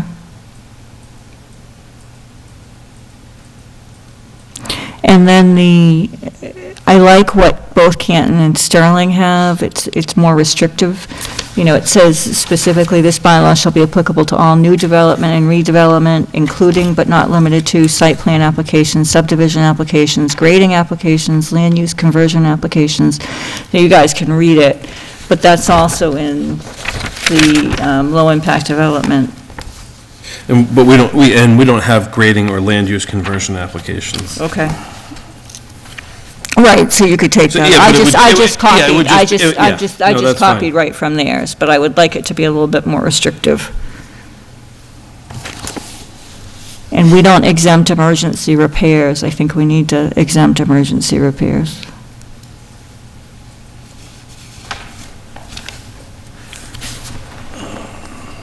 You want to remove 6.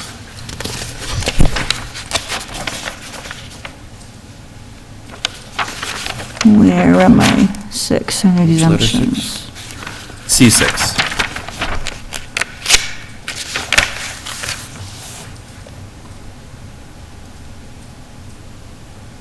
Yeah, so basically, in that case, we say we're giving the total control over to the Conservation Commission. Well, I think that their review in regards to the wetlands is important. I don't know that our review, that removes the need for our review. Because when you talk about things like maintenance, and you talk about an operation and maintenance plan, those are not things typically that Conservation gets into, having been at many of the Conservation Commission hearings. I don't think they have the ability for the surety or the bond or many of the other things that would apply, so I'm not willing just to remove our oversight. So it does say that are wholly subject to the jurisdiction, so that it would imply that the only runoff goes into the wetlands? I think it's just cleaner to remove No, it. that all the work is within 100 The feet of buffer the zone. wetland. That's what I would say, Buffer is all the zone. work is within the resource It area. doesn't matter how far away, if the runoff gets to within 100 feet of a resource, then they are subject to conservation. And You could I be- mean, that's really all the more reason to remove it, in my opinion. I think we should Right. remove it. I agree. Is there any opposition to that? So I would, under permits and procedures, we don't talk at all about notifying abutters, and I would want abutters to be notified. And many of the other towns that I looked at do. With the emergency exemption, can we incorporate that? Or are we in a position where we can't? I look at that as being less restrictive. Can we be less restrictive then? How does that work? I think emergency, It's an emergency repair. that and what it Well, says. and I guess I'm trying to imagine an emergency repair that would disturb 40,000 square feet or more.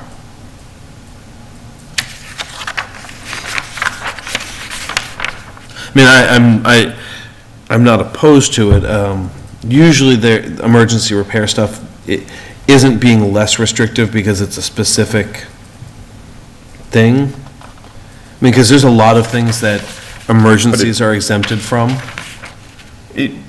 I get what you're saying. Yeah, I don't have Are a we running position foul either way. of the legal, yeah. Yeah, and I just don't want something that's gonna trip us up along the way.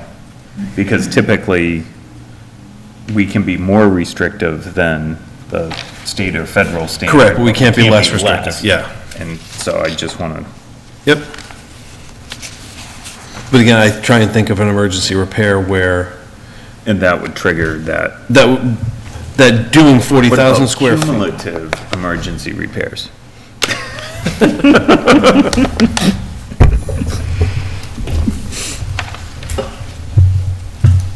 So when you're talking about disturbing more than 40,000 square feet and you're triggering a stormwater permit, I'd like the abutters to know about it. That, I don't have a problem with that. And I didn't know where to put, this just requires the list, and I didn't know how to add the verbiage that they had to be notified. I have that language, I'll just Okay. slip it in there. Because it would go right into, it'd go in here somewhere. And I actually have a note about that.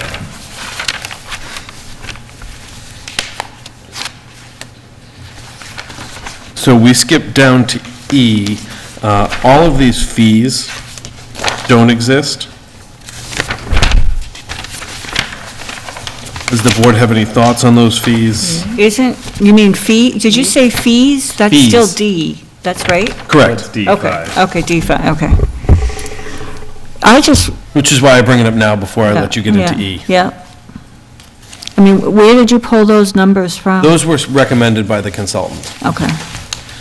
They're pretty much in the ballpark of what we're currently charging. Well, that's fine with me. I mean, it does go up by size, which we don't do, so it would add a Basically, it's scalability 100, that we yeah. don't currently have. I think scalability makes sense, so.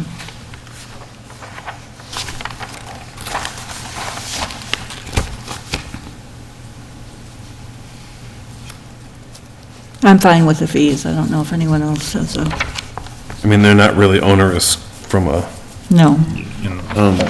Why would we jump from 1 to 2 to 3 to 10, and then greater than 10? Why wouldn't we go to 3 to 5 and then greater than 5?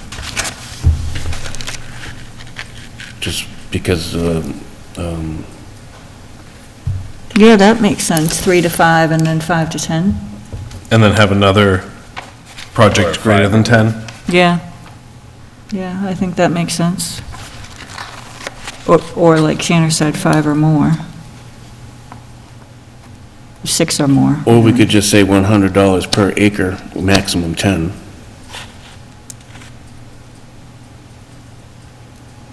$100 per acre up to $1,000. Yes. With a max fee of 1,000. That would make it a lot easier, right? And then leave the resubmittal amendment fee. Mm-hmm. Well, what is a resubmittal? I mean, I guess that's a question for me. So say they do a plan, and then like we've been going back and forth with this plan. This wouldn't be a resubmittal, Yeah. in my opinion. This is Yeah. continuation of the original submittal. If, let's say you had approved him last meeting, and he went to DOT and they said, you need to do an ENF. He went and did an ENF, and they said, you need to change this, and he had to come back and and make a change. That's what I would think a resubmittal would be, or. I guess I have a question about that, because then, Or if you reject it, if you deny him, or you deny someone, them, and they go and they come back and say, I've amended my plans, I saw the error of my ways, I'd like to resubmit, a bulk of that work has already been done, so our man-hour costs are much lower for someone bringing something back that they've fixed an error in. So I guess I don't like the resubmittal fee. I think that if they, during the process, we flesh out that they need to do an ENF, and they do that, and that triggers more changes. The reality is, they've encountered a lot of cost to do that, and I'm not quite sure why we're still in the process, so I'm not sure why we're going to require a Well, with them, we resubmittal are, fee. yes. Yeah, but no, I think that could potentially happen in this case as well.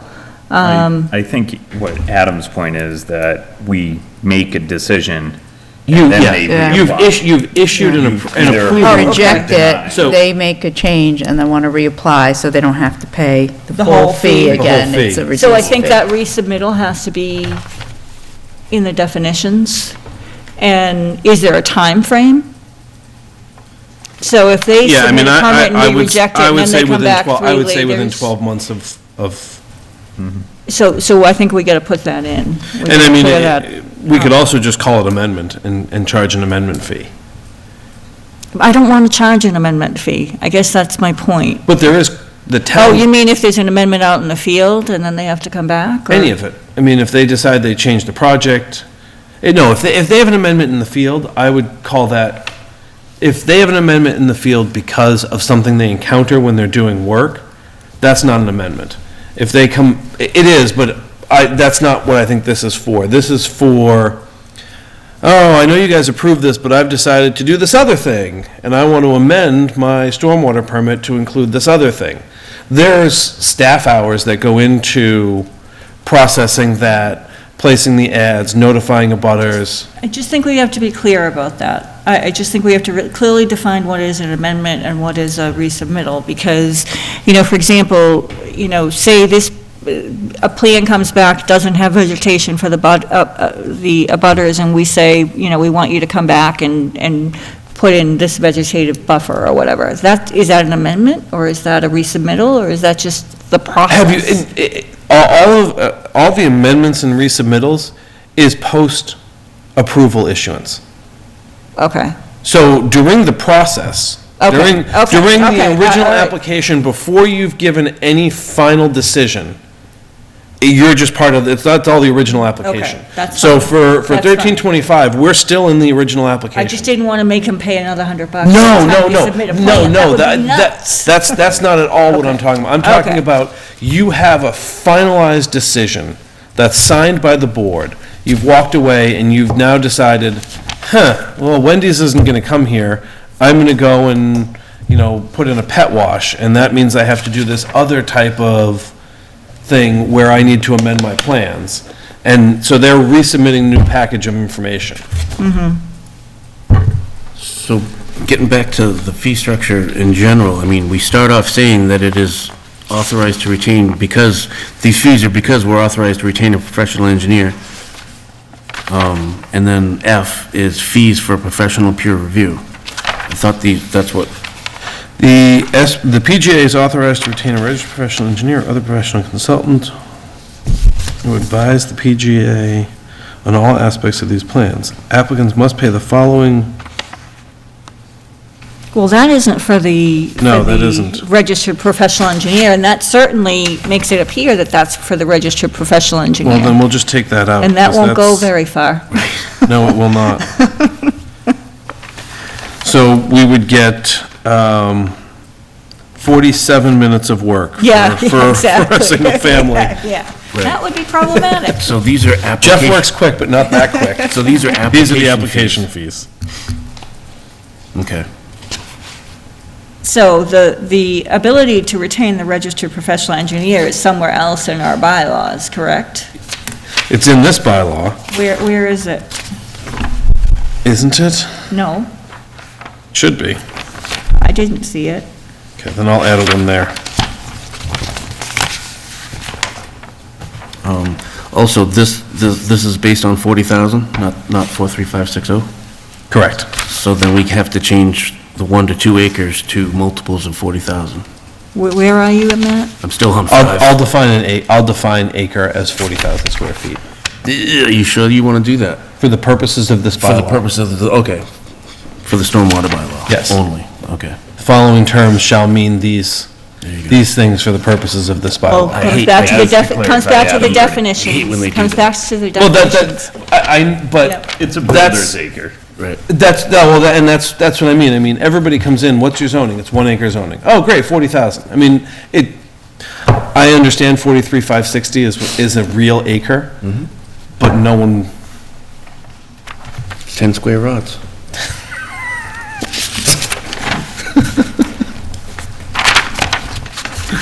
I'll just let that hang.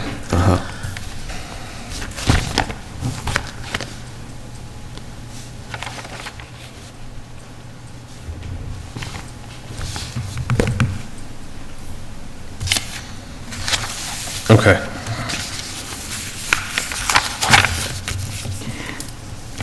So on E, the contents of the plan on H, when it says the existing site hydrology, I'd like to add both groundwater recharge and surface runoff. I'd just like to, and we can put it in parentheses. And then we already talked about L, where you're going to add the seasonal Yep. by 310 CMR 15. Oh, wait a minute, am I looking at an old one? Is that L or I? It's L. Oh, it's I. Is it? I don't know. In Yeah, it is. Nope, that's stormwater conveyances is I. in E1, it's L, estimated high groundwater, yep. Yeah, L.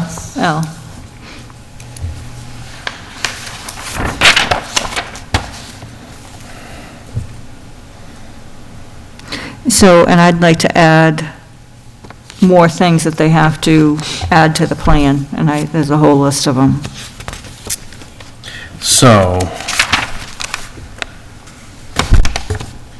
So the first bullet you want to replace I with? Where are you? I don't know which version I'm on. Did you give us a new one tonight, Adam? I think Marjorie put one in your packet, 'Cause I'm but I have not made any alterations to the digital file of this. Okay, all right, so So when you say replace the first bullet. So what your are- first bullet says add, it says a description and delineation of existing stormwater conveyances, impoundments, wetlands, drinking water, et cetera. Yeah. Letter I, what just are below I? H for the existing site hydrology, says a description and delineation of existing stormwater conveyances. I want to change that, because it doesn't talk about critical environmental resource areas. Correct, so you Yeah, want I to, would you want to replace replace that. I with that Yes, first bullet. Yes.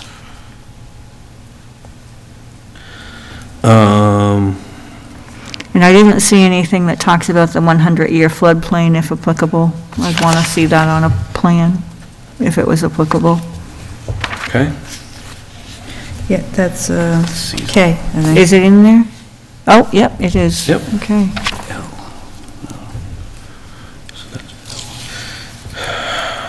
so hydrologic and hydraulic design calculations is not going to go on the plan, though. No, it's going to be part of the submittal. So, Calculations supporting the estimate of stormwater treatment performance, analysis of existing and proposed hydrology with supporting calculations. where are you now? O, a description and drawings of all components of the proposed Yeah, and drainage I system. saw all these. Okay, so this really just talks about what the calculation's going to include, so it's really adding to 6. Well, then there's 8, which is calculations supporting the design of infiltration practices, including design infiltration rates, estimated dewatering times, and mounding analyses where applicable.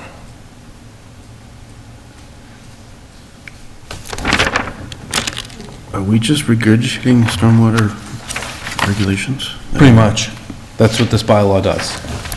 Well, but I didn't see, in some of the things we've talked about, I haven't seen all of this information. You mean So, some of the permits? Applications, yeah. Okay. Yeah. But this new version of the bylaw will trigger all of that. Right, exactly.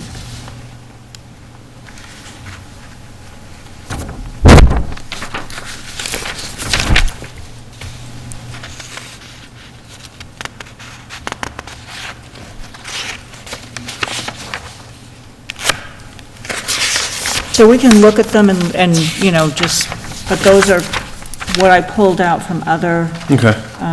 regs that I thought was good information to require what the calculations had to include. Rather than just say calculations, this is what I want you to show me.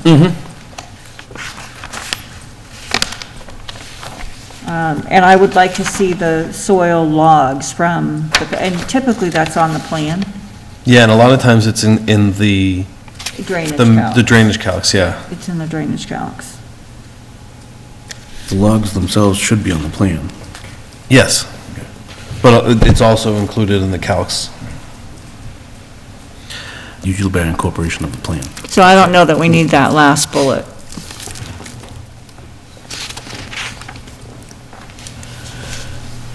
Well, I was gonna say the depth to bedrock, I think might be difficult. I'm sorry? The depth to bedrock Yeah. might be difficult. Some places it might be an inch, and some places it might be 100 feet. 25, 30 feet. Yeah. Yeah. Yeah. Gonna require ground penetrating radar? Please. So, and then on, if they don't use BMPs or low-impact development, I want to know why. So I want to know what they evaluated and the reasons that they were So determined to be under B, you want to infeasible. add that? Yep. Well, Yep. didn't we agree to require it for A and B soils? Yeah, we did. We did. Okay, so for non-A and B soils, have a reasoning for, I think It's already that would be that would be the reasoning. It's a non-A and B soil. Now, where were we putting that in? Because I don't have, so you haven't done that. I haven't done that because we talked about it a lot, and I got, Okay. you guys all said, but we really haven't looked at it too closely, so I don't want to have version after version after version. I want to do one and send it to the consultant and say, here's the markups the planning So- board's proposed. So I guess understanding what the language is of that requirement. It says, low-impact development, site planning and design strategies must be implemented where practicable, if practicable, in order to reduce the discharge of stormwater from development sites. Lid is required in all areas of A and B soil types. Okay. Then we don't need, if we're requiring it, I don't think we need it. Do we need to get so specific to say the A and B soil groups? I mean, it's layman's terms, but technically it is hydraulic soil group A and B. Do you want me to put hydraulic soil? I don't know how technical we need to be. I mean, because that's how so we need to compare the verbiage that we use to the stormwater regulations. And if the stormwater regulations say hydraulic soil type A, and we say soil type A, then maybe that's a wiggle. You know what, I'll write it and I'll put a note to flag for Nick to Okay, yeah. give his input. Yeah, Nick hopefully would catch that.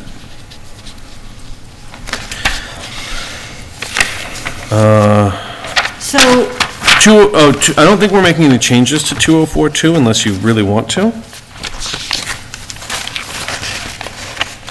2042.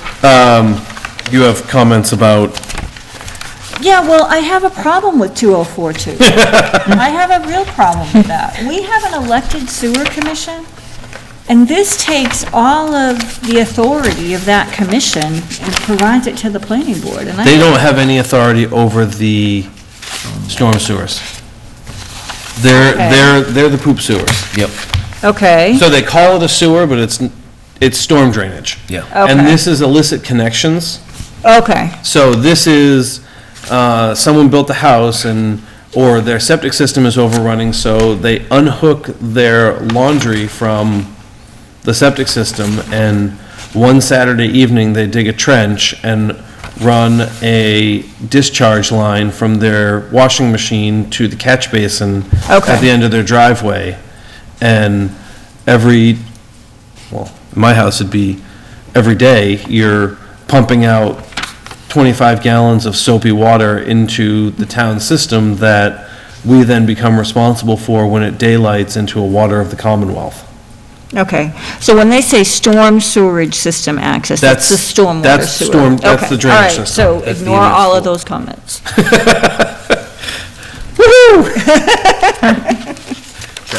That was easy. Okay, who else has stormwater concerns?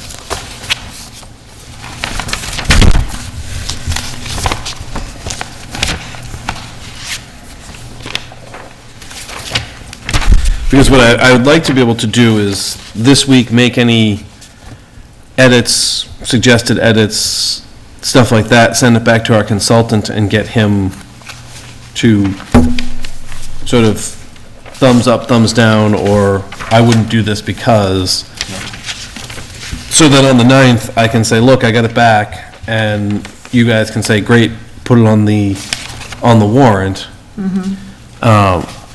As I said, if we don't get it on the spring warrant, it's not the end of the world, but I want to wrap up our work with CEI on this before the end of June. Ideally, it'd be better to just do it at annual and be done with it, but I understand how that can work sometimes. Is this part of the contract through stormwater? Yes. Yes, and they're going away, so I think it's important that we get it done. Who's going away? Well, isn't the consultant, isn't their Well, they have a contract up? through June. Yeah. So even if we wrap the language up at the end of April, Yeah. we have the language, we can just take it and put Yeah. it on in the fall. Yeah. It would be easier to do it now and be Yeah. done, but Well, I'm good with it after those changes, so I don't know. I just had a question in general, because we make the reference to seasonal high groundwater. How does that work? I mean, we've got a lot of areas in town that are wet. Is there an offset to groundwater for new development, redevelopment on this side of things? For septic, there is.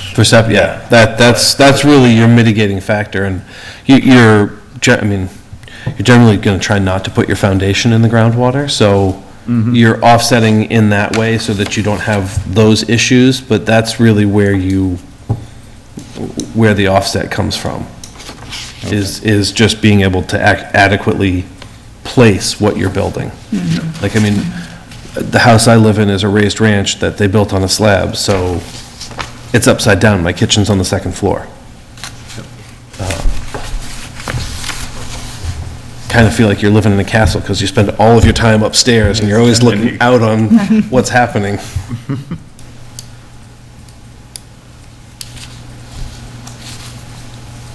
I'm good with it.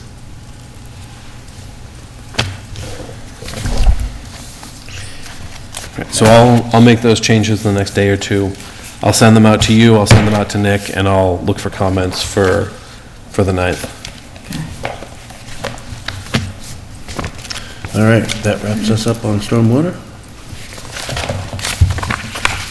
I would make a motion to approve the minutes of, oh, I jumped ahead of you, Matt, go ahead. No, that's fine. I would make a motion to approve the minutes of February 10th, 2020. Any further discussion? All in favor? Aye. Aye. And I would make a motion to approve the minutes for February 10th, 2020 for 1325 Massachusetts Avenue.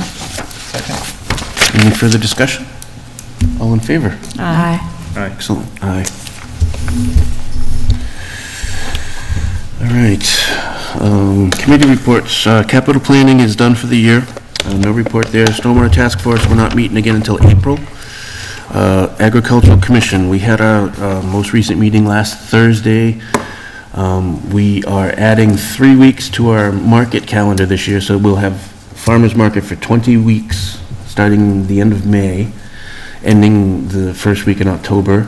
Okay, so you're not going further into October, you're going earlier? Yeah, we're starting early. Okay. You're actually rolling back from October then.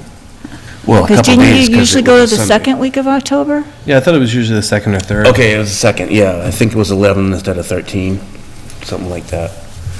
But anyways, we had 16 or 17 weeks last year, and we're expanding to 20 weeks this year. We are retaining the 2 market managers from last year. We have already had a very good response for vendors. We just, at the last meeting, approved the new rules and regulations, which have been updated. There were only a couple of revisions to the rules and regulations. I can print, I can provide those for anybody who's interested. I don't remember the changes off the top of my head.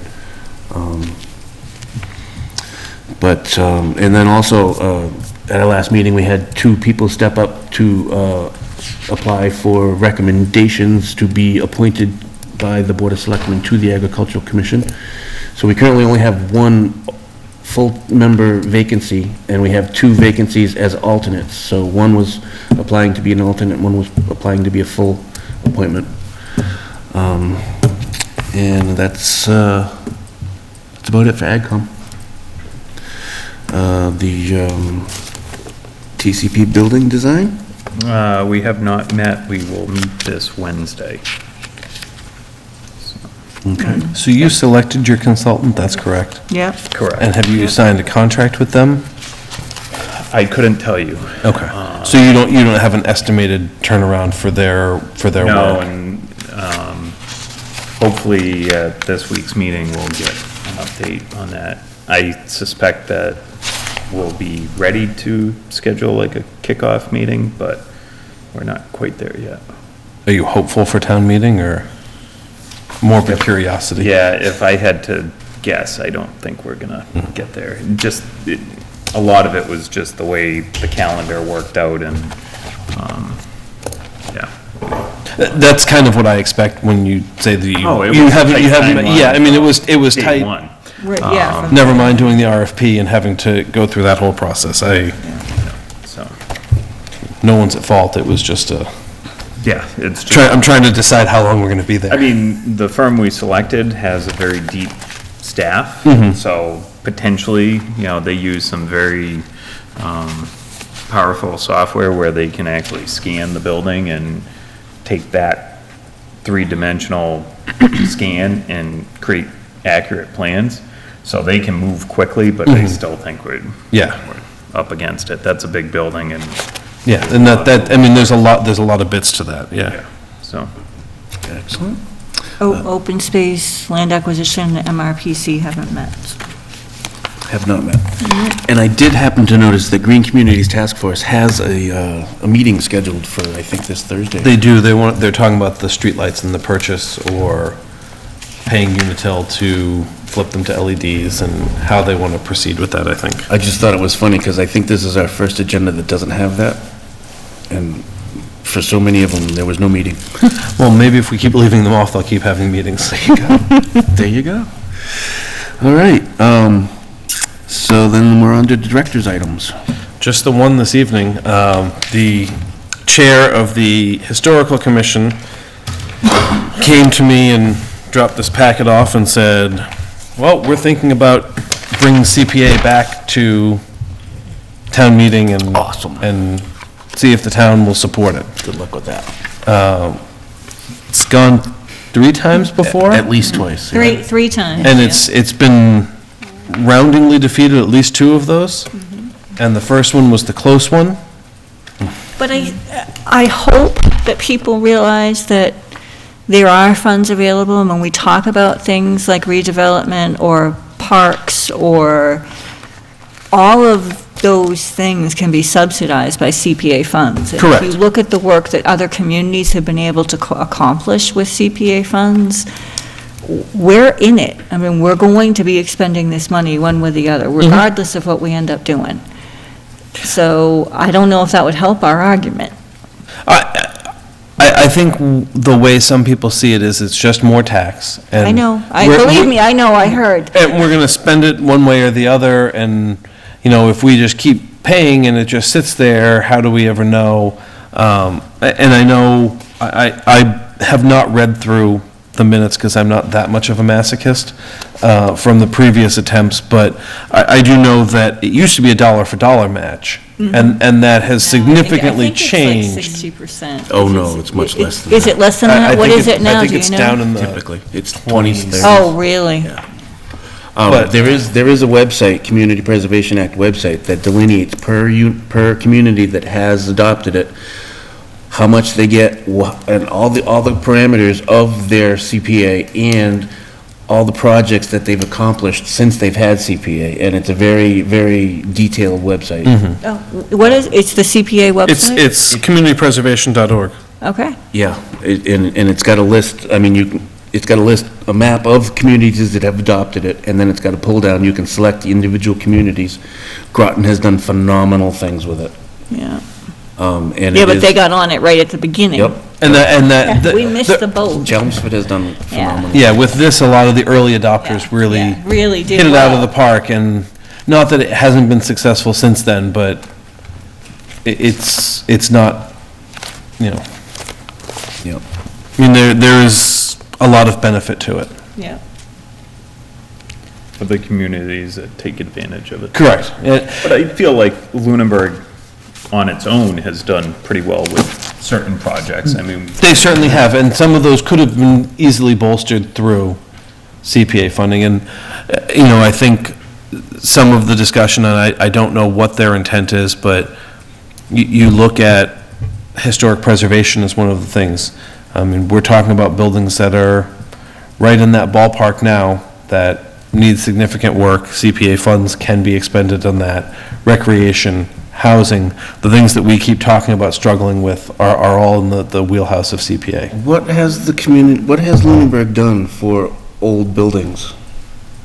I think we've done No, really I well with think- new buildings. I think we've done well on the open space. Open end of space, for things. sure. Correct. What I'm saying is that we're talking about consolidating out of a historic building, and finding some way to reuse it and preserve it is going to require an expenditure, Right, but I don't whether ours or someone else's, but think we've rehabbed any old building. I think, No, my comment about doing things in our own way really revolves around open space.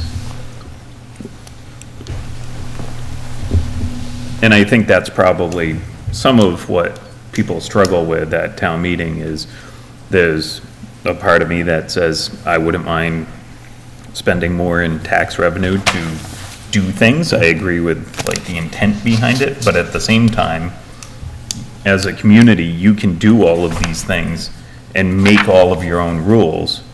And as long as town meeting supports it, you're in okay shape. But there's a lot of things that I think as a community we haven't been doing. So for example, if we look at Marshall Park, for example, the rehabilitation of Marshall Park, I believe, would be eligible for CPA funding, correct? possibly, and it also depends on your CPA committee. Right. So, I think that there are a number of things in town, as identified in our open space plan, that we really could use those funds for. And I think from a historical preservation standpoint, talking about this building, talking about the old primary school, talking about converting that to something else. Talking about community maker spaces. There's a whole bunch of things that CPA funds could be utilized for. And when you talk about other communities that took advantage of those funds, they've been able to do phenomenal things. So it's just unfortunate that we missed it. If it's truly I was at gonna 20%. say, it's 20 if it's cents on the truly at dollar, you're not- 20%, I don't know that it's gonna fly, I don't if know. that's what it is. I'm more of a mind of agreeing to fund opportunities when they come up, rather than across the board 3% levy on my property taxes, which are already ridiculous. well, it's not So- necessarily a 3, it's 0 to 3. 3 is the maximum. Yeah. You can opt to 0.5%, or no percent, or then a match of 0. I was gonna say, I think if you, You have tried to zero, assume someone might it's a actually. tax, come on, it's gonna be, yeah, it'll be 3%. Well, and I guess my question would be, if you look at a project that we haven't done in town, whether it's Marshall Park or any of the old buildings, whatever, have we not done it because it hasn't been proposed? That's the other piece of this puzzle. A lot of the stuff that the act would help us with, we haven't even tried. We haven't gone to town meeting and said, geez, would you spend $250,000 at Marshall Park to rehab it? It's not even on the radar. Right. And some of the things I think we haven't dealt with, like trying to preserve the old primary school, CPA dollars or not, sometimes it's just not economically feasible to pay to abate that kind of a building. It's just such a upfront cost that it's, My only comment on that would be that I think the only reason we haven't moved forward on any given project is we have not had consensus on any given project. Absolutely. We had not been I able agree on to that, agree to too. disagree, or, concede, Yeah. or, yeah, that would be a better idea than this, or. And CPA funds isn't going Yeah. to build consensus, it's just going to No, throw money in the it'll bank. it'll give us a CPC, a Community Preservation Committee, that makes recommendations, and they hold. Really gonna do is the master plan. Yeah. So anyways, I'm fully behind this. I would support the efforts of the Historical Commission on this, but I share the pessimism in having it pass town meeting. Would you So what like, is the ask? she wants to meet with you and try and garner some support. Would you like me to schedule a meeting with her? Second meeting in March? 23rd? Yeah. I mean, I think March 9th is going to be pretty full between earth removal and earth removal. My first question is, how does planning board fit into the CPA? Well, because community preservation, I think certainly. We would have a under the recommendation plan. on the warrant article, I believe, right? I don't think so, because it's a tax article. So I don't know less than- what the expectation is, which is why I would suggest meeting with the proponent. And that way, if you vehemently disagree with her, you can say, do you really want to push for that vote? If a majority of you agree with her, and, you can get a support vote, then she might be willing to do that. You might all listen to her and talk to her and say, you know what, we're kind of split, but we don't think planning has a place in this. Good luck. I think, That would be what we say, but. I don't think it's Well, easy for me to tell you what her ask is, because Yeah. right now she's asking for a meeting, and I don't know that you fit into this other than when CPC would roll around, you may have a seat at the table, or they may be looking at you for input or recommendation on projects that they're forwarding. Yeah. I just feel like it's outside our jurisdiction, and when the land acquisition stuff came up at a special town meeting in the fall, they asked us to support that, and I felt like that was outside our wheelhouse. Sure. And, I mean, I feel like the vote of any board in town carries some weight, and we shouldn't be applying it outside our jurisdiction. And I think that's a wholly reasonable point of view, and I think that's for the four people to my left to decide, and people ask for stuff and I bring it to you, and Yep. so. But I'd love to, entertain a Sure, meeting and. also, I'll reach see out how and it see if fits. she's available that night, and Meeting, yeah? It's fine with me, personally, I don't know that we're gonna be taking a position, so. I can tell you that in my tenure on planning board, I've tried numerous times to bring this up. I've reached out to Board of Selectmen. It's gone nowhere. But more than happy to try again. well, I'll tell her that the board seems hesitant to give support or opposition. Yeah, to and make a if you- recommendation. If you'd like to come in and talk, the 23rd is the just night make that's her available. I just, rather than just telling her, yes, come in, I would like to at least give her a heads up that she may not get a recommendation. Okay. Notices and communications have been scanned. They have? All board meetings are held at Town Hall at 6:30 unless otherwise indicated. March 9th, we have the continuation of the public hearing tonight. We also pushed off the waiver request. Correct. What else we got on the 9th? We gonna, The earth removal public discussion, yeah, and you'll be discussing the amended stormwater. And did the earth removal, is that publicized on the scroll and It stuff? went to the scroll this afternoon. Okay. So I sent it over to the scroll this afternoon. Usually it takes a day Is it in or the so. paper by any chance? I'll put it in, I'll contact, I'll do it in the ledger for Friday and the following Friday. Okay. Have we gotten feedback in terms of having two separate articles and? Yeah, we're all set, and I think what, I discussed it with town council, and he recommended putting the new article first, and the amended existing article second, So if the new article fails, you can, or if the new article passes, you can just pass over. That makes And if- sense. And if the new article fails, then you can say, well, here, now we want to do this. Okay. Yeah, and in our packet, I think the old article is there just striking out selectmen, putting planning board, right? Yeah, Yeah. I thought I did send that to you. Yeah.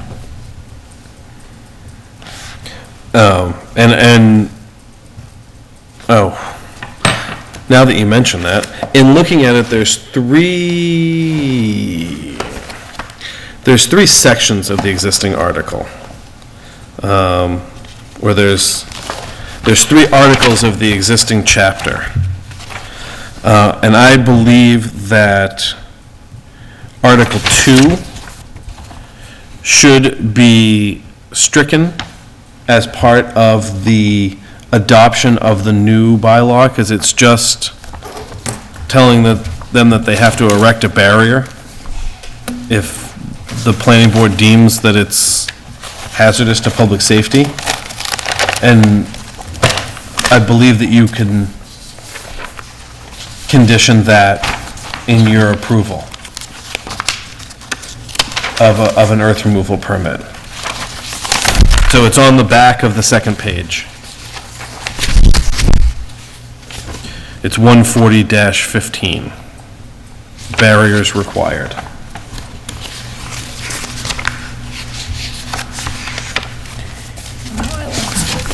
Here, Paul. Thanks.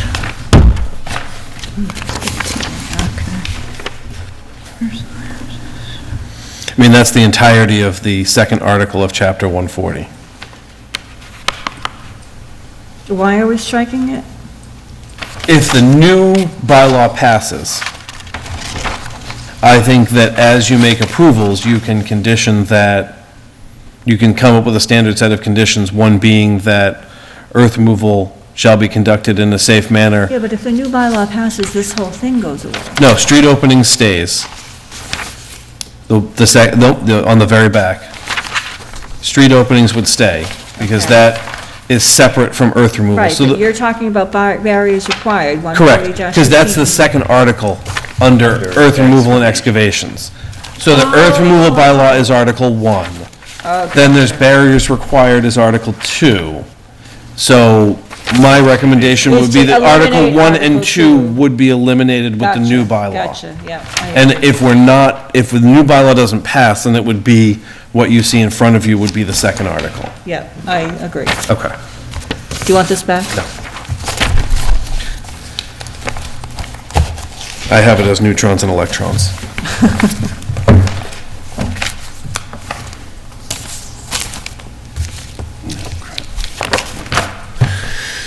All right, so we've covered our upcoming schedule, ongoing items, They're ongoing. going and going. All right. You got people jumping up for public comment. Yeah, public comment. Anybody? Did we ever get any feedback from the selectmen on? On having a meeting? In regards to the master plan? Did we, and we sent it? Yes, I've sent two to Yeah. them, and they're, the APDC has expressed interest in meeting about the Brooks House. I was at a selectmen's meeting where they indicated that they would be meeting with stakeholders about that project, and the planning board would be one of those stakeholders. Okay, we just haven't got the invitation yet. I don't think that they've set a meeting yet. I think they've had a pattern of various attendance. I think there's been a number of meetings where it's been 3 members, 4 members, 3 members, 5 members, and I don't think they've set that whole schedule yet. So, no one has reached out and asked for dates that you would be available to meet about things. Well, why don't we provide some dates? So you'd like to invite them to one of your meetings? Haven't we already? I Well, I don't think, believe that that was No, I mean, the we could, content of the memo, but yeah, our last, what triggered it? Was it the Brooks House? yeah. the Brooks House, yeah, that one you did request a meeting. Was the Brooks And it House, yeah. was a meeting, I included the school department, the APDC, the TCP, BDC, the selectmen, and the planning board. Let's see how many letters I could squeeze in there. But And when was that? February? And I guess the second half of that topic is where are we at with Donahue and, They said the end of February. I haven't seen anything yet. I plan to follow up at the end of this week just to, she said she was finishing a project and I should expect to see it in the last week of February, which we're in now, so.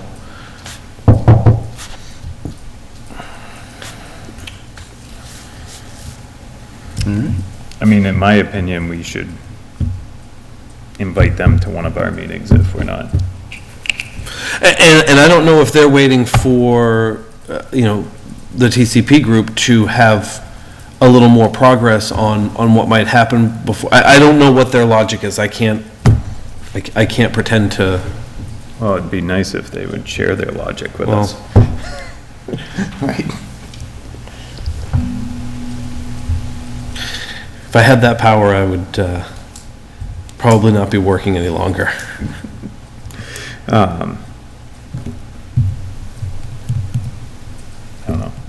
I'd make a motion that we invite the Board of Selectmen to the March 23rd meeting. There you go. Second? Second, any further discussion? All in favor? Aye. Aye.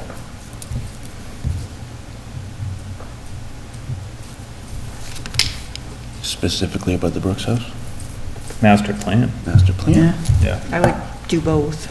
Yeah.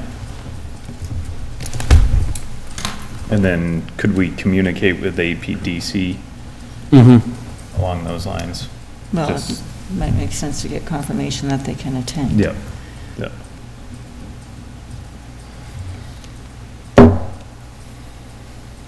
So Do we want to you- put that in a letter that we want them to respond so that we Yes. can invite APDC. Would you like me to invite the school committee? If we're Or gonna the talk about- If we're going superintendent. to talk about Brooks House. Yeah, that's, and the TPC, BDC. I don't know what's easier to say, that or Well, I mean, TCP Building Committee. I mean, the catalyst was the Brooks House, so I don't think we should just let that go. Well, but all of those groups have some skin in that In game. that- in that, Because the right, high right. school is on the parcel with the TCP, with the Brooks House. Yeah. And the town owns the TCP, but we have a building Talk committee. about that first and put master plan Well, second. yeah, yeah. And But at people the can same- stay if they want to. At the same time, I mean, really, the only thing that's in our wheelhouse is the master planning.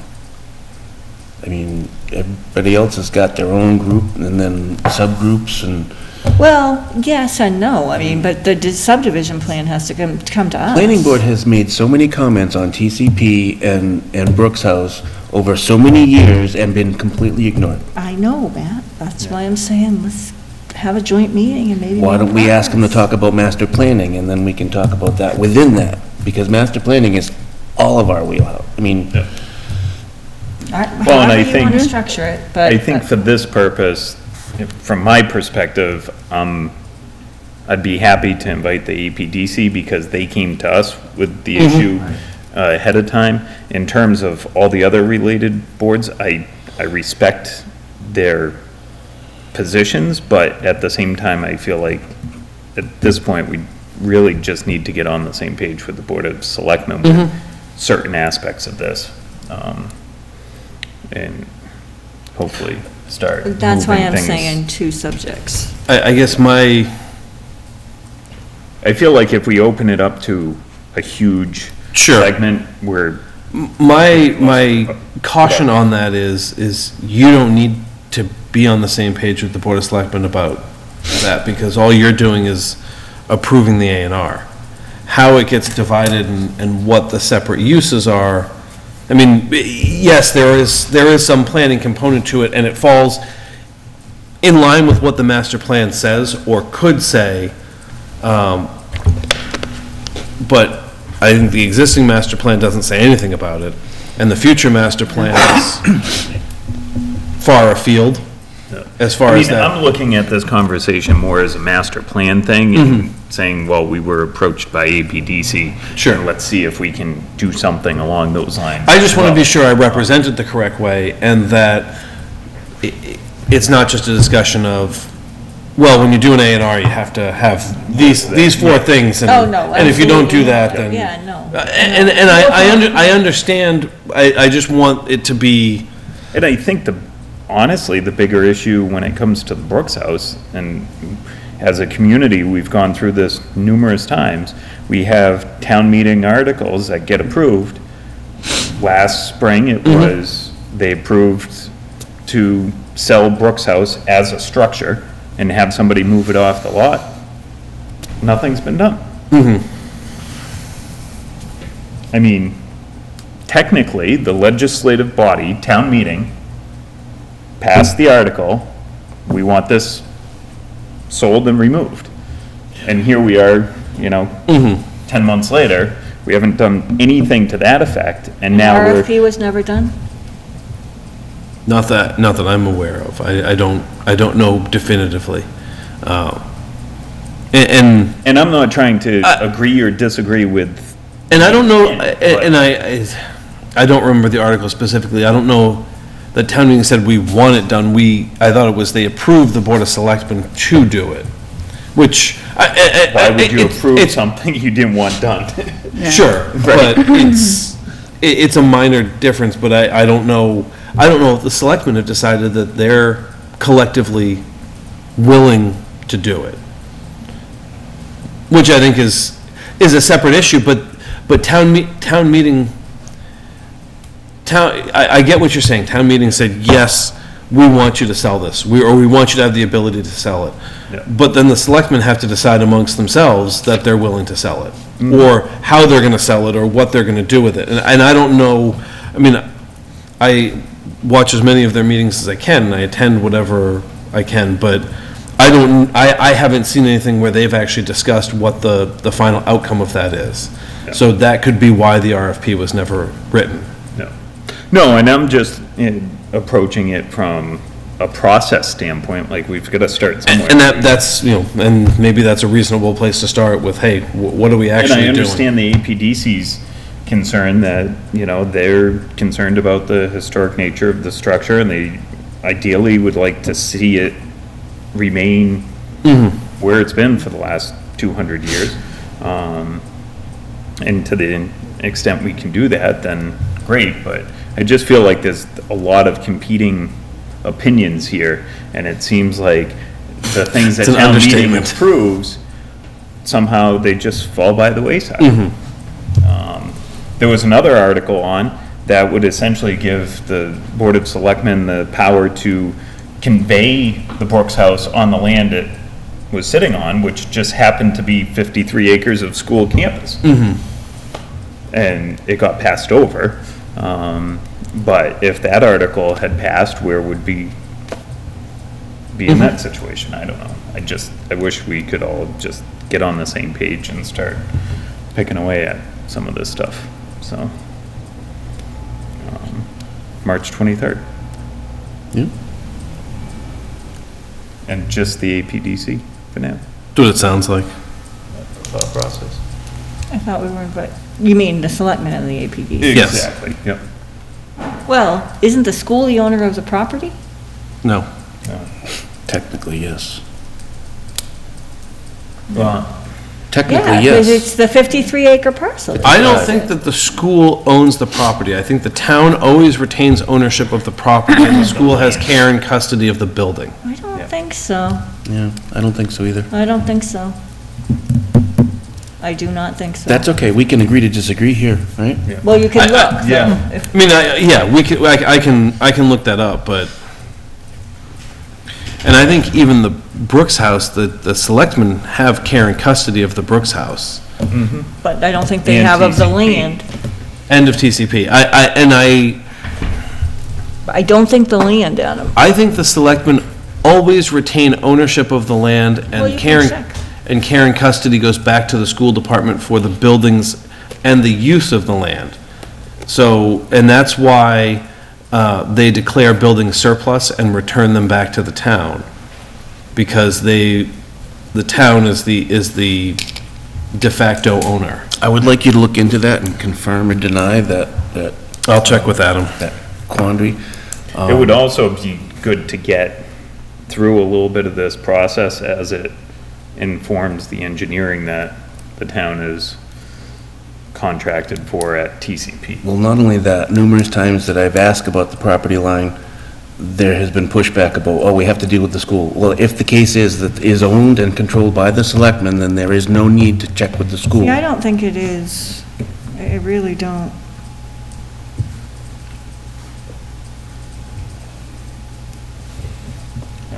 Well, Adam's going to confirm or It'd be deny. great to have a meeting and we can flush it out. Be nice to have some facts first, though.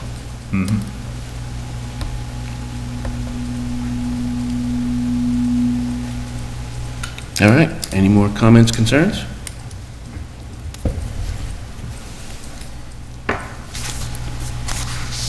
Nope. I would accept the motion. Motion to adjourn. Second?